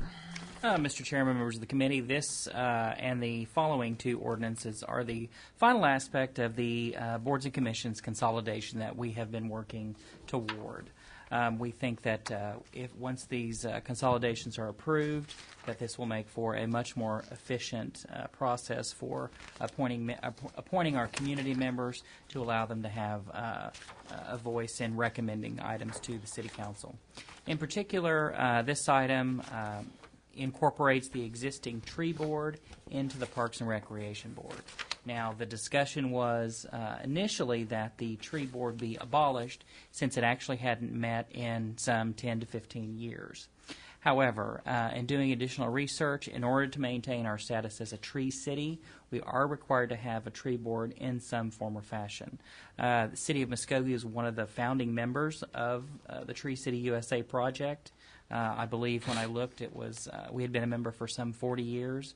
So I didn't think that it was that the council wanted to lose that historic connection to the Tree City USA program. When we could be able to consolidate those duties with an existing board that is active and meets regularly. So we decided then to incorporate that into the Parks Board. The other revisions that were made were related to the appointment process that had been discussed amongst the council and had been referred to committee. I know that there was some concern that council members be afforded the opportunity to make their own appointments rather than the recommendation coming through the mayor's office and then being by consensus among the members. So what I have done in this and the other couple of ordinances, the other ordinance, is to create a board of 9 members rather than the existing 5. And then each member, including the mayor, will have the power of appointment of one individual. With regard to the Parks Board, it already has members on it. This isn't like we're creating a new board, such as in the following ordinance that will be discussed. So as those vacancies come up, as this ordinance anticipates, then through seniority, those members of the council who have the most seniority will exercise their power of appointment for those initial vacancies and those additional 4 members. They will be able to exercise those immediately. And then as more vacancies occur, then the seniority line will go down to the more junior members who will then be able to exercise that power of appointment. We did anticipate that in some instances, such as with the newer council members, that they may have the exact same level of seniority, in which case we proposed, and the ordinance anticipates, doing a random selection amongst those 2 or 3 council members who may have the same level of seniority. And then rather than pulling names out of a hat or flipping a coin, what we anticipated doing is a random number generation, much like we currently use for selecting random drug testing. Where each person will be assigned a number, and then the computer will generate, which one of those will get the power of appointment. So that's the way that we had anticipated this working, so that the process would be each council member would have some say in an appointment that they would have made. Additionally, the ordinance consolidated those duties currently incorporated within the tree board, which have not been exercised. And that includes the creation of a tree plan for the maintenance and upkeep of existing trees, as well as the planting of new trees within the city. Obviously, that's an important aspect we learned when we attempted to make changes to the downtown tree line. So other than that, I am happy to answer any questions, but I recommend approval of this ordinance. So, go ahead. Mr. Tucker, I'd like an example, given the current makeup of the council, about how those seniority appointments would work. So does that mean Councilor Gully, for example, who has served the longest, Mr. Jones, or Mr. Jones would have We both serve the same amount of time? No, actually, Mr. Jones has served longer than I did because I was in a runoff. Okay. But it would be by ward too, but he's my senior, so he would be mine. Okay, so it's by ward. Yes. So he would be your senior. Yeah, he's Okay. been here a lot longer than I have. And it seemed like forever. I It's starting to didn't- look like it, I too. actually didn't anticipate this, and the ordinance doesn't reflect that it's by ward. It's what I by was individual council member. Oh, okay. And So so, it's- in this instance, it would be Deputy Mayor Jones who would have the first power of appointment, and then Councilman Gully, so on and so forth. And immediately on passage of this ordinance, we will have at least 4 members who are newly created who will have the power of appointment. Now, I don't know, wait a minute, I might be able to tell you, on the Parks Board, how many other vacancies where people are serving, but their terms have expired. I can probably tell you. So we'll have a total of 7 vacancies. So basically, given the current proposal based on seniority, we would just be shifting the responsibility away from the mayor to the most senior member. In this ordinance, and that's because it already has current members. So yes, the mayor would no longer be recommending appointments, although he would have one power of appointment to exercise himself. And so, that the member could either exercise that and say, I want the power of appointment for me to be on the board, or to appoint someone else. Because all of our boards and commissions, of course, have council members anywhere from 2 to 3, or anywhere from 1 to 3 on those boards. So that only appeals to item number 3, when you say this ordinance. Yes. Okay. Because item number 4 relates to a totally new board with no members, and so then everyone will have a power of appointment.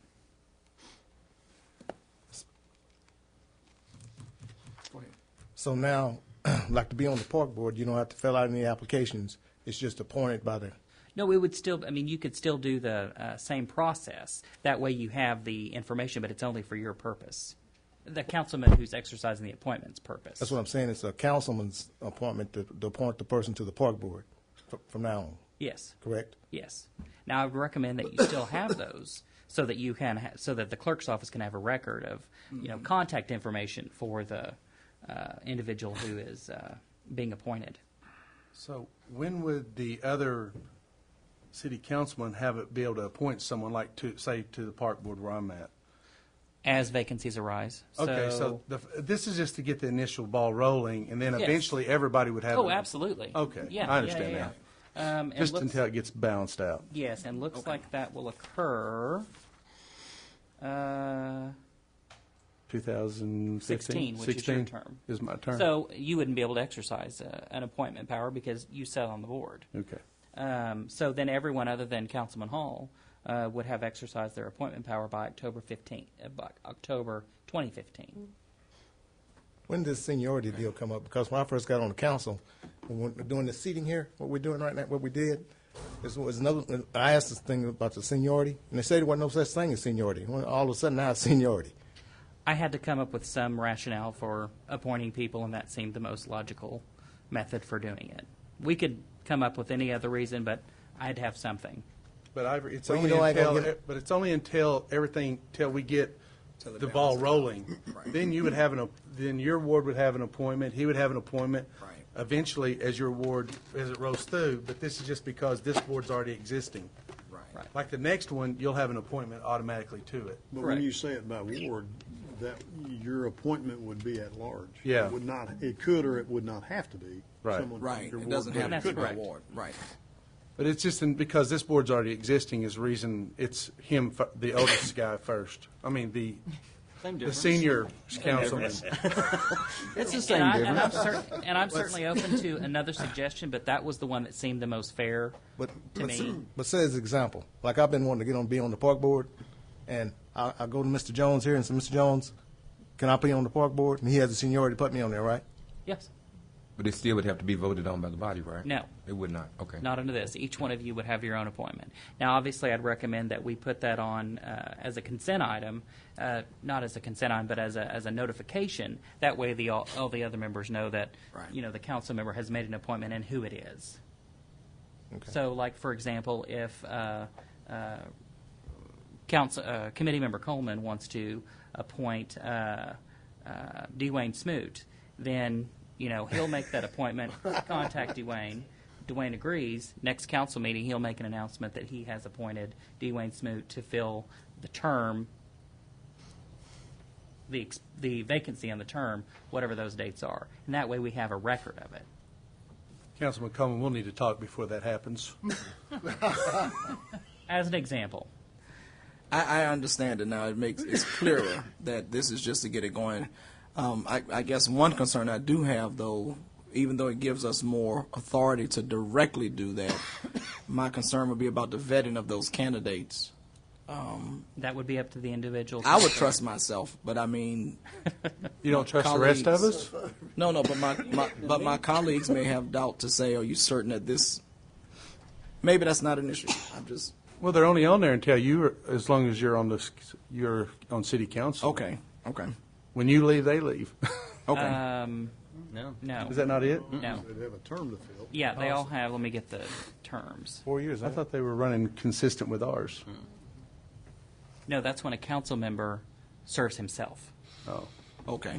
If for example, committee member Coleman wanted to exercise his power of appointment for a vacancy that is coming up for expiring June 2018, and he decides he wants himself to be on there, but then he's no longer a council member as of the 17th, then his term would expire based on that. But if he had an appointment of a regular citizen, then that citizen would complete the term. What happens if, like, Assistant Mayor David Jones there, I'm trying to be nice. Deputy Mayor appoints Ivory to the park board. Is that an appointment by him, and it's not his own appointment? Does that mean that he gets to run a full term? It's his turn. How was that for a question? It's his turn.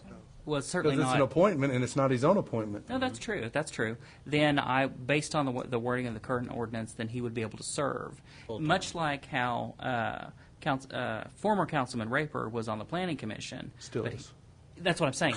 Even though his term as a council member was up, he still serves as a citizen member, even though he was appointed as a citizen member when he was a council member. So that would be in accordance with our standard practice. Okay. So these appointments won't take place until next Monday after we vote on this, Well, we've got a 30-day clause for effectiveness, and that'll give us time to be able to work out who the seniority list is and who maintains the power of appointment. And then you all can begin investigating. Because I would definitely like to know when the time comes when Mr. Jones is going to appoint me. I'm going to appoint someone in my ward. And we I want all that money for parks going to my ward instead of Robinson Park. And we can of course account for that. But that'll give you all some time once we identify who, based on seniority, will be the appointment of those additional 7 members. Then you'll be able to make those appointments on the same date that or the next meeting once this ordinance becomes effective. And of course, we'll reconsider this at the city council on the city council agenda on Monday. This one of those things where we move for approval? Yes, hopefully. Move for approval. Second. We have a motion and a second. Any other thoughts or discussion? Roll call. Deputy Mayor David Jones. Yes. James Gully. Yes. Dan Hall. Yes. Marlon Coleman. Yes. Wayne Johnson. Yes. Leanne Langston. Yes. Ivory Van. Yes. Derek Reed. Yes. Mayor Coburn. Yes. Motion carries. Item number 4. Consider approval of an ordinance pertaining to the consolidation of the existing K-9 Control Board and the Civic Center Advisory Commission into the city's Facility Board, creating Section 2-277 through 2-284 within Article 5, Boards and Commissions, Division 6, City Facilities Board, retitling Division 6 in accordance therewith, establishing membership, terms, powers, and duties, providing for repealer, severability, codification, and setting an effective date, or take other necessary action. Mr. Tucker. Mr. Chairman, members of the committee, this particular ordinance was vetted by the Consolidation Committee. Those members were myself, Ms. Bates, Councilwoman Langston, and Councilman Hall and Councilman Johnson. We spent many meetings going over how best to address the consolidation of the existing boards, K-9, Parks, as we just passed, as well as the the Civic Center Advisory Board. And so what we came up with was a new board, which would be the City Facilities Board. That board would, as I said, assume the duties of the Civic Center and K-9 Control Board, and would provide oversight and recommending authority on all city facilities, exclusive of the airport and the Love Hatbox playfields, because those are still with airport has its own board, and the playfields are related to the raw land, and so those are still within the purview of the Parks Board. This committee would only deal with facilities, such as swim and fitness, Martin Luther King, the teen center, and items such as that. This is also a proposed 9-member board, meaning that each member, and we've set it up the same way, each member will have one power of appointment to appoint any member that they want to fulfill this, or the councilman, of course, can serve themselves. One of the more interesting things that we did in trying to consolidate these many properties, many facilities, but yet still be efficient, is the creation of 7 individual standing committees. And these are subcommittees, of course, of the board. And those are Committee on MLK Activities, Civic Center and Roxy, Hatbox and Exposition Facilities, Kiwanis Center, Animal Shelter, Teen Center, and Swim and Fitness Center. Now, even though those are standing committees, they're standing committees of the the City Facilities Board. So the City Facilities Board will make appointments to those subcommittees. The City Council will be out of that process and will not have to find additional members. The subcommittees will, of course, report to the board, and then the board will consider whether or not to bring that item to the City Council as a recommendation or take whatever action they need. Nonetheless, the the City Advisory Board has no more authority than any other board within the city. It is still a recommending body, but nonetheless, we thought that some of these individual centers, facilities, have their own representation, because you'll have people who know more what those facilities need than maybe someone who doesn't have an interest in the Civic Center, whereas they have an interest in the Kiwanis Center or something like that. So that was part of the rationale for the subcommittees. Now, the existing members of the Civic Center Advisory Board and the Animal Shelter will be populated by those non-expired members of the current Civic Center Advisory Board and the current K-9 Control Board. I believe we've only got one on K-9 Control, who will be the first member on the Animal Shelter Committee, and then I believe we have 4 I think there's 6 members who are still active on the Civic Center Board, who will now move to populate the Civic Center and Roxy Theater Committee within the public facilities. So we'll still have the ability to appoint people for where their interests lie and what their passions are. But that will be outside of the purview of the council. It will instead fall on the responsibility of the Public Facilities Board. One of the other things that we have included as a duty of the new City Facilities Board is to provide recommendation on annual maintenance and custodial budgets. As we all know, the city has historically not done a wonderful job in ensuring that proper budget is maintained for maintenance of our facilities. And so this is one mechanism that we thought would be ideal for ensuring that occurred, because this board will then make a recommendation to the City Council for that. Ex officio members who will serve on the board will, of course, be the new facilities manager. It will be the department head for parks, the division head for parks. This does also take into account the changes in the organizational chart. The city clerk will also be an ex officio member. The public facilities, and then each supervisor of any facility. So, for example, Brooke Hall, being the manager of Swim and Fitness, she will serve as an ex officio member of this committee. Cassandra, being the Civic Center manager, will serve as an ex officio member of this committee. And this is intended to be a very broad committee that oversees all facilities. Any of my subcommittee members want to add anything else? I have a question. The subcommittees are how many in population? Doesn't matter. There's no limit, no maximum. It's just however many people that the City Facilities Board wants to appoint. And our goal on the subcommittees is if people want to be, if volunteers want to be involved in helping us organize, we didn't want to squelch volunteers being involved in organizing structure. So that's what we didn't want to do, is if they want to be involved in helping us organize and help facilitate, what we wanted to do is put a committee that was directly connected with the city council to oversee all facilities. But what we didn't want to do is people that wanted to really be active and involved with the Civic Center and had a passion for the Civic Center, we didn't want to squelch that activity. We want volunteers, and we want people with the passion to donate their time to invest in the Civic Center or invest in the Roxy. But what we didn't want is where we had all these different committees, and if that committee wasn't functioning, we wanted an oversight committee that would take over that functionality of it and have that responsibility to report back to City Council.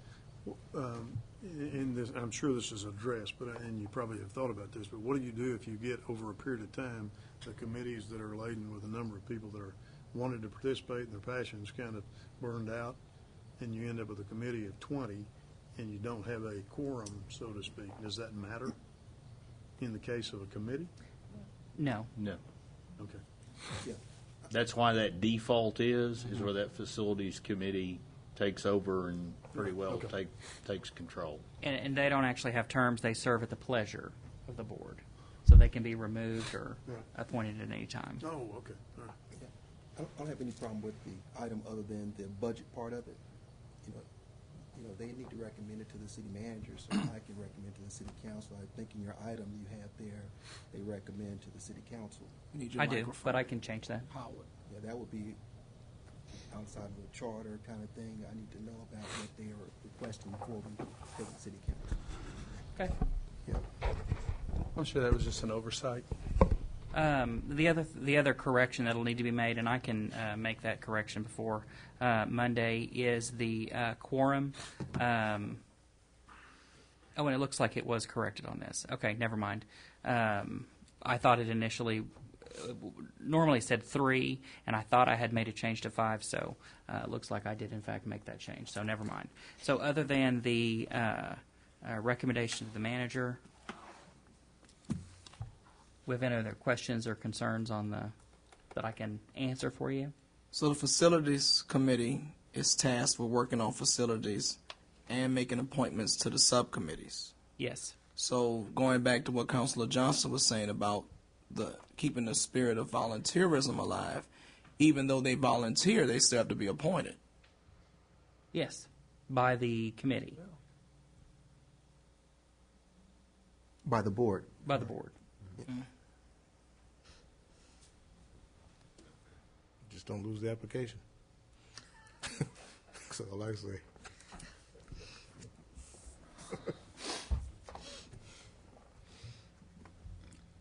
Any other thoughts, comments? And I do recommend approval, Mr. Chairman. Move for approval. Second. And that motion includes that the maintenance budget is given Goes to to the manager. Okay. I have a motion and a second. Any other questions or comments? Roll call. Deputy Mayor David Jones. Yes. James Scully. Yes. Dan Hall. Yes. Marlon Coleman. Yes. Wayne Johnson. Yes. Leanne Langston. Yes. Ivory Van. Yes. Derek Reed. Yes. Mayor Coburn. Yes. And the motion carries. Item number 5. Consider approval of an ordinance repealing Sections 2-277 through 2-288 and Division 6, Library Board of Article 5, Boards and Commissions, Chapter 2, Administration of the City of Muskogee Code of Ordinances, and reserving said sections and division numbers for future use or take other necessary action. Mr. Tucker. floor Mr. is Chairman, yours. members of the committee, this is simply an ordinance that repeals the library board. The board was created many years ago before the multi-county library system was enacted. That's when the city actually owned the library and operated it. We do have a board now called the Eastern Oklahoma Library Board, which does meet regularly. The city library board hasn't met in several decades, and I did verify that fact with librarian Jan Bryant because I didn't want to harm anything that she was working on, and she said we don't need that board; it hasn't met in forever. So I prepared a repealer for that. Happy to answer any questions, and I recommend approval. Move for approval. Second. Motion and second. Any discussion? Roll call. Deputy Mayor David Jones. Yes.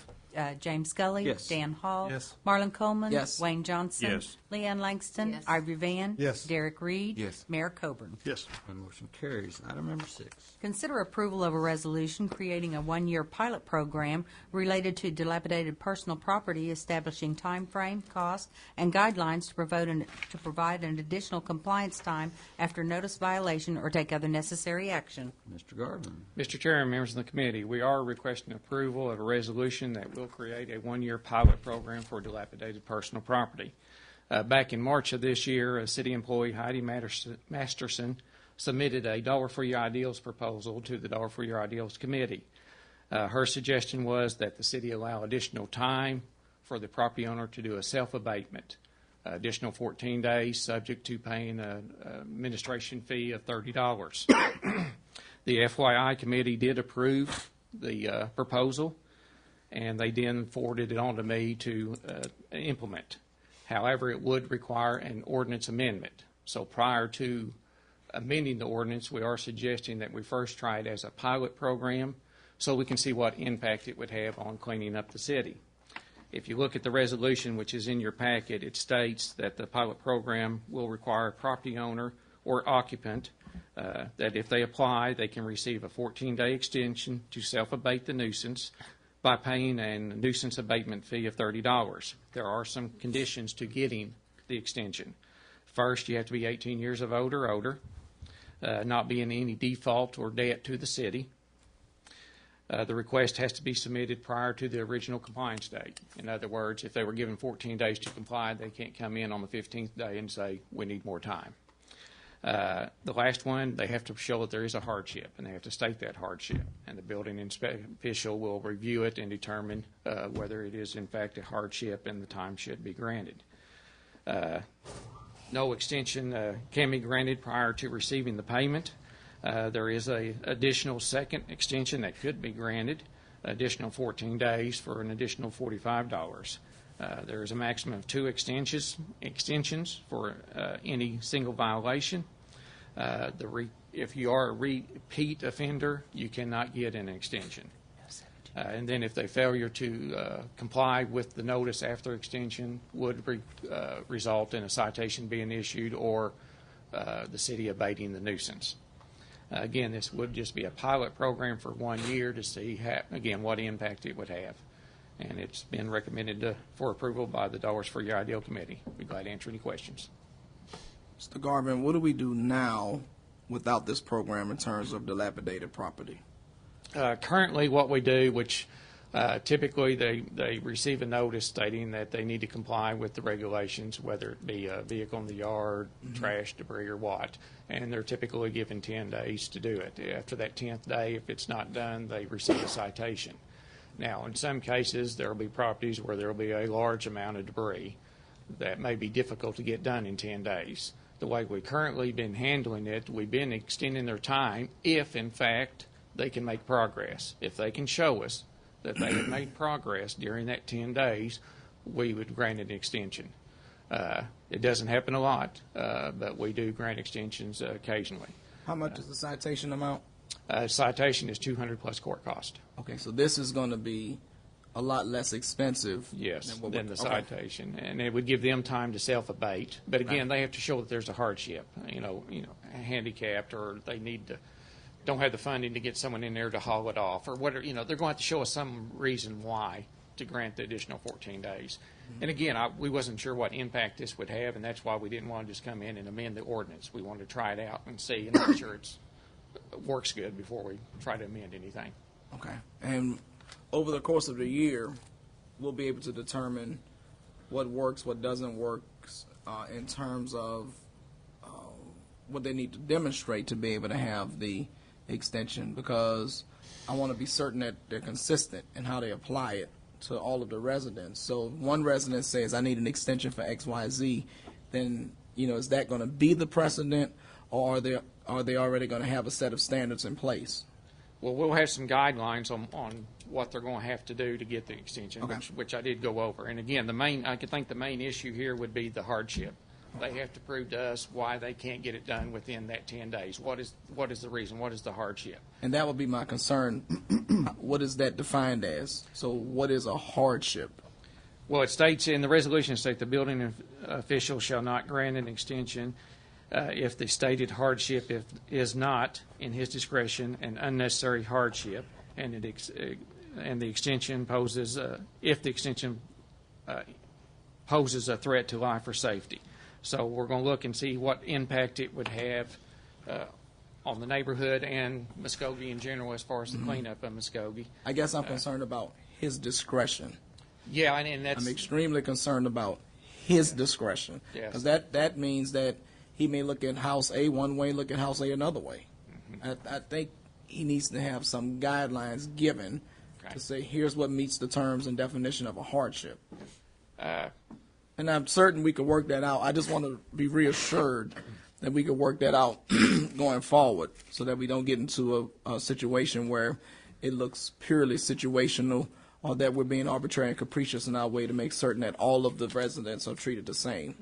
And we actually talked about this with the attorney's office to some degree, and we talked about also looking at the Board of Adjustments, because they grant variances, and you have to just specify the hardship before that variance can be granted, and trying to use some of those guidelines or policies to enforce on this particular resolution. But I do like the aspect about a lesser fee for an extension versus the full force all at once. Yes. So I can live with it as long as you're confident that, as we demonstrated over a year, that we can work some of these kinks out to be. And we will keep track of everyone Okay. we give and what the reasoning for the hardship was, and then we'll come back at the end of the pilot program and give a Okay. presentation and say either it's working and why, or it isn't and why.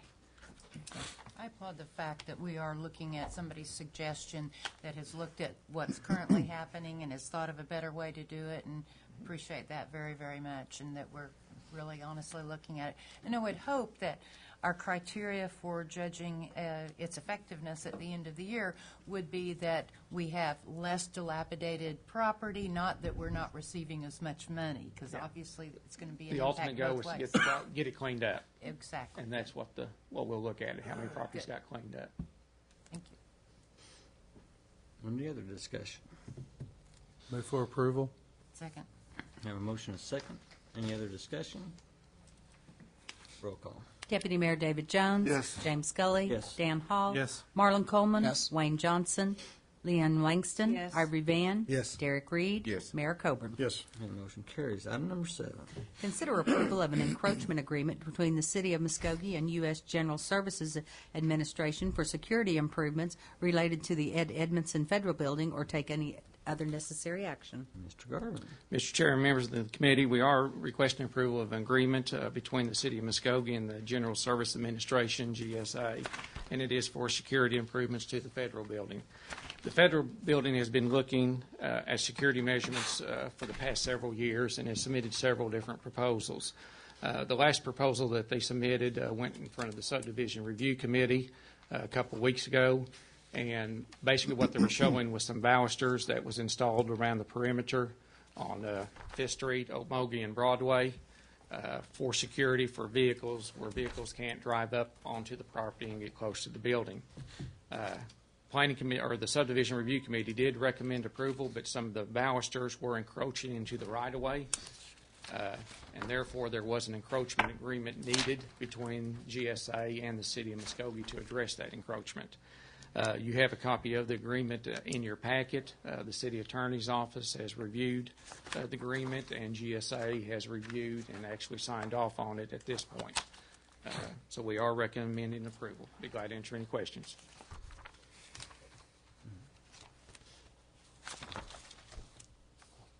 Move for approval. Second. Have a motion and a second.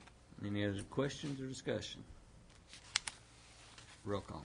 Deputy Mayor David Jones. Yes. James Gully. Yes. Dan Hall. Yes. Marlon Coleman. Yes. Wayne Johnson. Leanne Langston. Yes. Ivory Van. Yes. Derek Reed. Yes. Mayor Coburn. Yes. And the motion carries. Item number 8. Discuss the use of UTV utility task vehicles or ROV recreational off-highway vehicle on city streets, provide direction to staff, or take other necessary action. Before we go any further, I have one person in the audience that will want to speak to this issue. Mr. Hall. Well, this has been brought to me by Motorsports of Muskogee. They asked me to put it on for them, and I wasn't sure. This is a couple months ago, or about we had it on before, and then I thought I'd bring it on today. It's to allow UTV vehicles on our city streets, but with lights, brake lights, with tags, and so as long as they meet their criteria and they meet the proper safety modifications and everything like that, I agree that we should do this. This is, for a long time, our police officers already thought that we had this in place, but apparently we don't have an ordinance that allows these vehicles on our city streets. There's a lot of people that drive their golf carts that already got the tags and stuff on them, but we don't have an ordinance that allows these to be driven on our city streets, and I like to make law-abiding citizens more law-abiding. When you drive these vehicles, do you have to have a valid driver's license? I was under the understanding that you did, but some people, there are some communities that don't require that. But it is a tagged vehicle, so I'd assume you would have to. I think you'd have to. Yes. I'd like to have an answer for that because I see some young adults going up and down our streets on some of these vehicles that aren't tagged, and I get real nervous about those young kids. Can we have Alan Jackson? Chief, do you know the answer to that question, Chief Eskridge?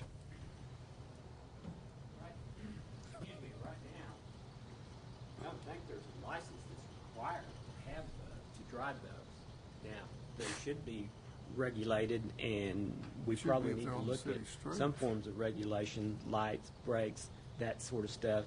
But in terms of a driver's license, I don't think there's a regulation that requires them right now. I could be wrong. I think we could put one in place where they'd have to have a valid driver license to drive them, though. I just think that. The manufacturer does recommend, they require that you be 16 years or older. So if you're 16 years or older in Oklahoma, usually people, most people do have a valid driver's license at age 16. Can you give your name and your... Okay, I'm sorry. My name is Alan Jackson, Motorsports of Muskogee, Councilman, Mayor, City Manager. Thanks for having me over this evening. Most of the manufacturers do require that you're over the age of 16 to operate these vehicles.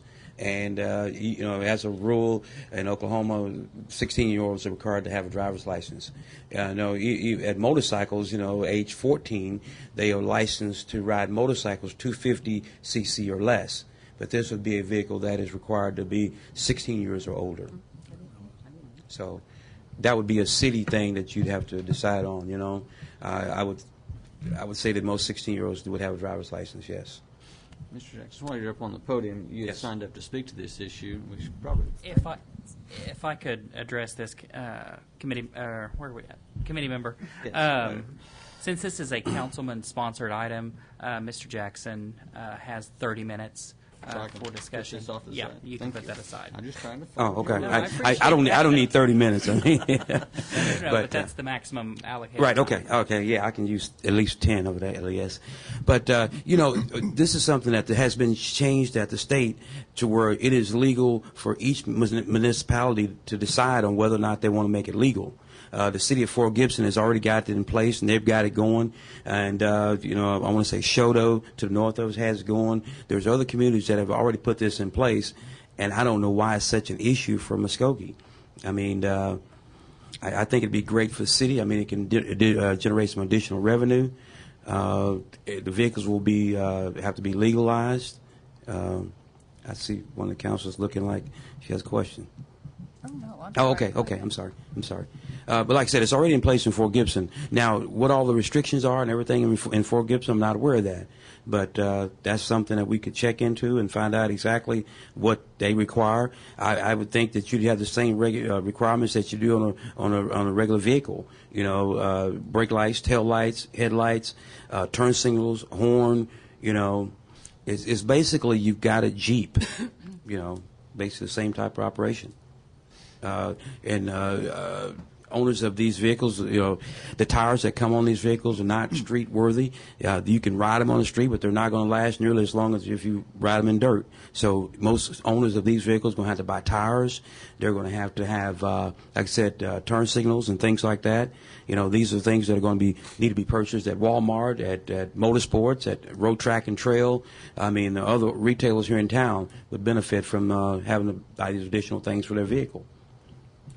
And I don't see where there's a problem. I mean, I just can't see it. I've thought about it. I've tried to think of it from a different point of view. You know, maybe I'm just being self-centered here and thinking about only making additional sales. But I think it's something that, you know, everybody pretty much in this community owns some sort of recreational vehicle. You know, and like I said, these things would have to be street worthy, and you would have to be have the proper permit and to be able to operate on the street. And as far as having a driver's license, I mean, I think that would probably be something that would be a proper thing to have. I mean, you know, to drive a motor vehicle, you're 16 years old, you drive a car, I mean, you're licensed. I mean, you can go tomorrow at age 16 and get a driver's license for a car, and you're on the street. Who knows, who says how great a driver you are, but you're licensed to do that. And most of these vehicles would be operated by adults. Mr. Chairman and Councilor Hall, I know one of my concerns would be, I know when we had this on the agenda prior, that I thought we were going to come back and be able to look at who does it, how it's operated, how it's regulated, what streets they can be on, what streets they cannot be on.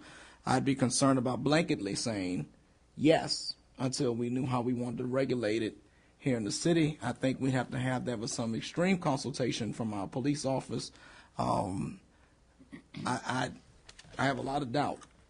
I'm not saying absolutely no yet, but I'm concerned about how it's going to be regulated, where they're going to be able to ride. Do we want them on 35-mile-an-hour streets or 25-mile-an-hour streets? That means up and down Main Street, up and down Martin Luther King, up and down Okmulgee and Chandler, York. I mean, do we want to go that far? Do we want to restrict it?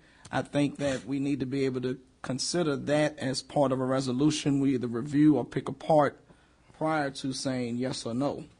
Well, there's already regulations in place as far as like electric cars that are already out there, and basically these vehicles are safer to drive than those electric cars because they're made out of plastic and stuff like that. But the regulations that are in place already tell you that if it can't go over 35 miles an hour, it can't be on a main highway, thoroughfare, or anything like that. Or like Shawnee Bypass, you can't be on Shawnee, you can't be on Peak Boulevard, you can't be State highways. State highways. You couldn't be on Okmulgee because Okmulgee is a state highway. Okmulgee, you can't be on Main Street because those are all state highways. So you'd have to take side streets, and you could cross over, but you couldn't like stay on it. Right. You can't drive on all those streets. So there's already regulations in place. I would like to somehow move forward and say yes, and with the deal that we have some ordinances or some laws put in place that govern this a little bit tighter. But I mean, I would just like to go ahead and move it forward on that part to get so we could start actually looking into it and not postpone it any longer. Because, like you said, if we could get like Oklahoma City, Moore, Norman, who already have these vehicles, big push in Texas, especially down there. There's a lot of communities. I can volunteer to go to Destin, Florida, and check out what their ordinances are. At your expense or our expense? Yours. No. Well, I'm going to jump in here. I'm sorry. I did some research after we did discuss it, and we talked about doing some additional research and looking at other communities that have done this, you know. And I've talked to a lot of people about it, and there are a lot of people who think it is absurd because we get younger and younger kids on these are, what are they called? Recreational, off-highway vehicles, you know. They're not designed to be on city streets. You know, there's just I think about where I live, and there's kids going to school, you know, when school's open,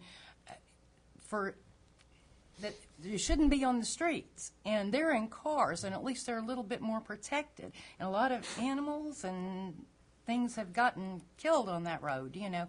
And I just think we're opening things up to something that should not be occurring on our roads. It's dangerous.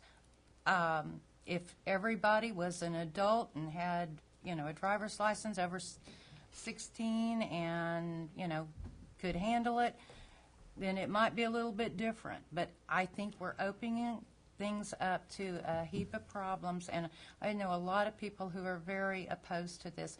If you live in a small gated community and that's what your neighborhood thinks that should happen, you know, and people are more protected, that may be a little bit different. But Can I just say this? I think what you're saying has no weight whatsoever. I'll just say that. Well, I mean, my customers, majority of my customers are people that are over 50 or older.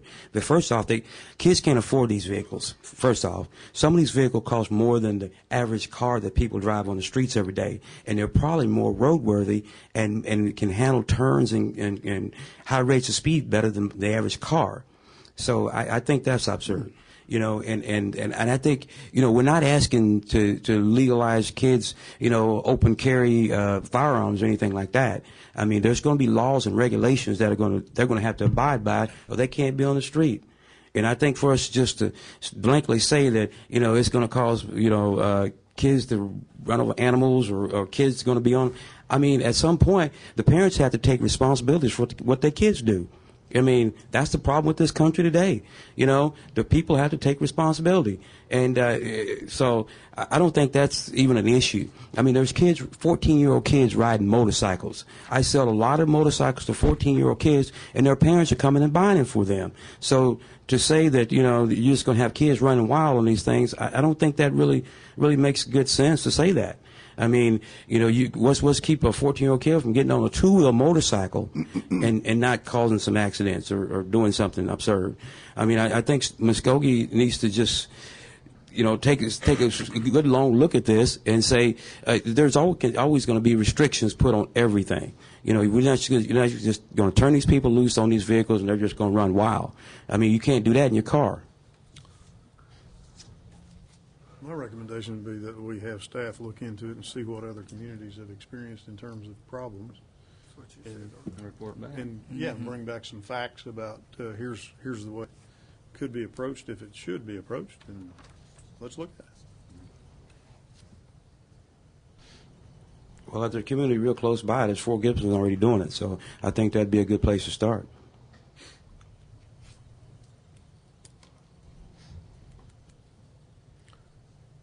Chief, you look like you're wanting to make a comment here, if you don't mind. Yes, excuse me. I think what she said does have relevance. I think that we're looking at a lot of issues like the mayor's talking about, like Marlon's talking about. We need to look at this thing and look at some of the issues that we're thinking about, because when we say kids aren't going to get on them, they are going to get on them. And we've got noise issues that we need to look at. We've got a lot of issues that we need to look at, and I think the mayor's right. We need to look at this thing and then go from there after we've had a chance to really study this thing. But I think there are some issues that we need to look at. So I would be willing to look at these issues.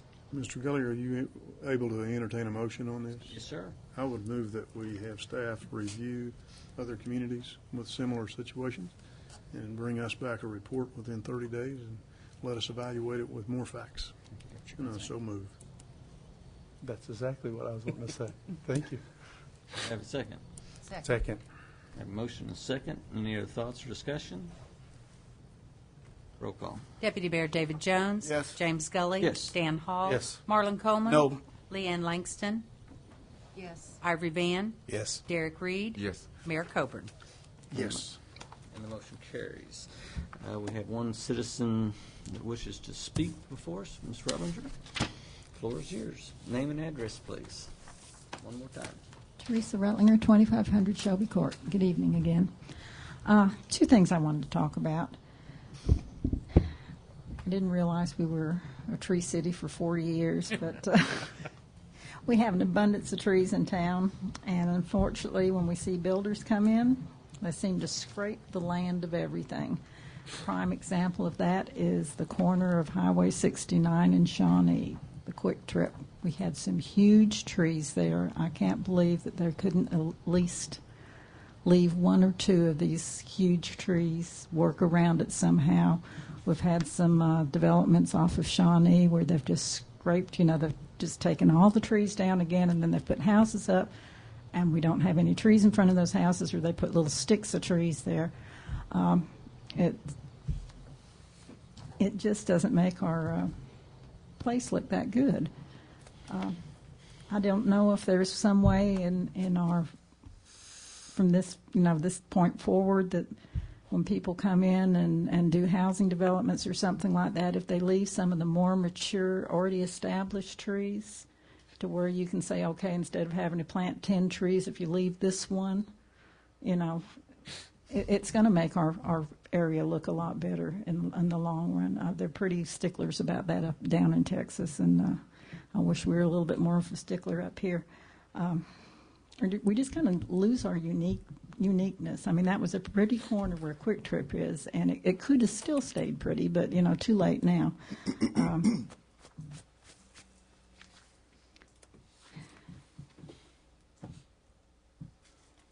The other thing I need to talk to you about is on the urban renewal, the TIF. I'm still kind of learning a little bit about that, but my concern is that we keep the TIF the shortest period that you can, because I think we're hurting our schools in the long run. The longer, if you extend it out a long period of time, we're doing nothing but hurting our school districts, and, they're hurting as it is. They have been ever since I've lived here. And we're just going to be compounding the problem if we. I know it's kind of a apples and oranges type thing, but there's a balancing act. But please leave it as short as you can on the TIF. Thank you, Ms. Rutland. Seeing no one else wishes to speak, this committee is adjourned. We'll now reconvene our special call meeting and go to item number 3 on the agenda. Pursuant to Section 307B1, Title 25 Oklahoma Statutes, consider convening an executive session to discuss the employment of City Clerk Pam Bates, and if necessary, take appropriate action in open session. Move that we go into executive session. A motion and a second for executive session. Roll call. Deputy Mayor David Jones. Yes. James Scully. Yes. Dan Hall. Yes. Marlon Coleman. Yes. Leanne Langston. Yes. Ivory Van. Yes. Derek Reed. Yes. Mayor Coburn. Yes. Motion carries, and we will consider ourselves in executive session. Can we take it? Convene our meeting out of executive session. Roll call. Mayor Bob Coburn. Here. James Scully. Here. Dan Hall. Here. Marlon Coleman. Here. David Jones. Here. Leanne Langston. Here. Ivory Van. Here. Derek Reed. Here. Mr. Tucker, item 3. Pursuant to Section 307B1, Title 25 Oklahoma Statutes, the City Council did convene an executive session to discuss the employment of City Clerk Pam Bates. The discussion was held, and at this time, no action is necessary. And that concludes our agenda for today. Thank you.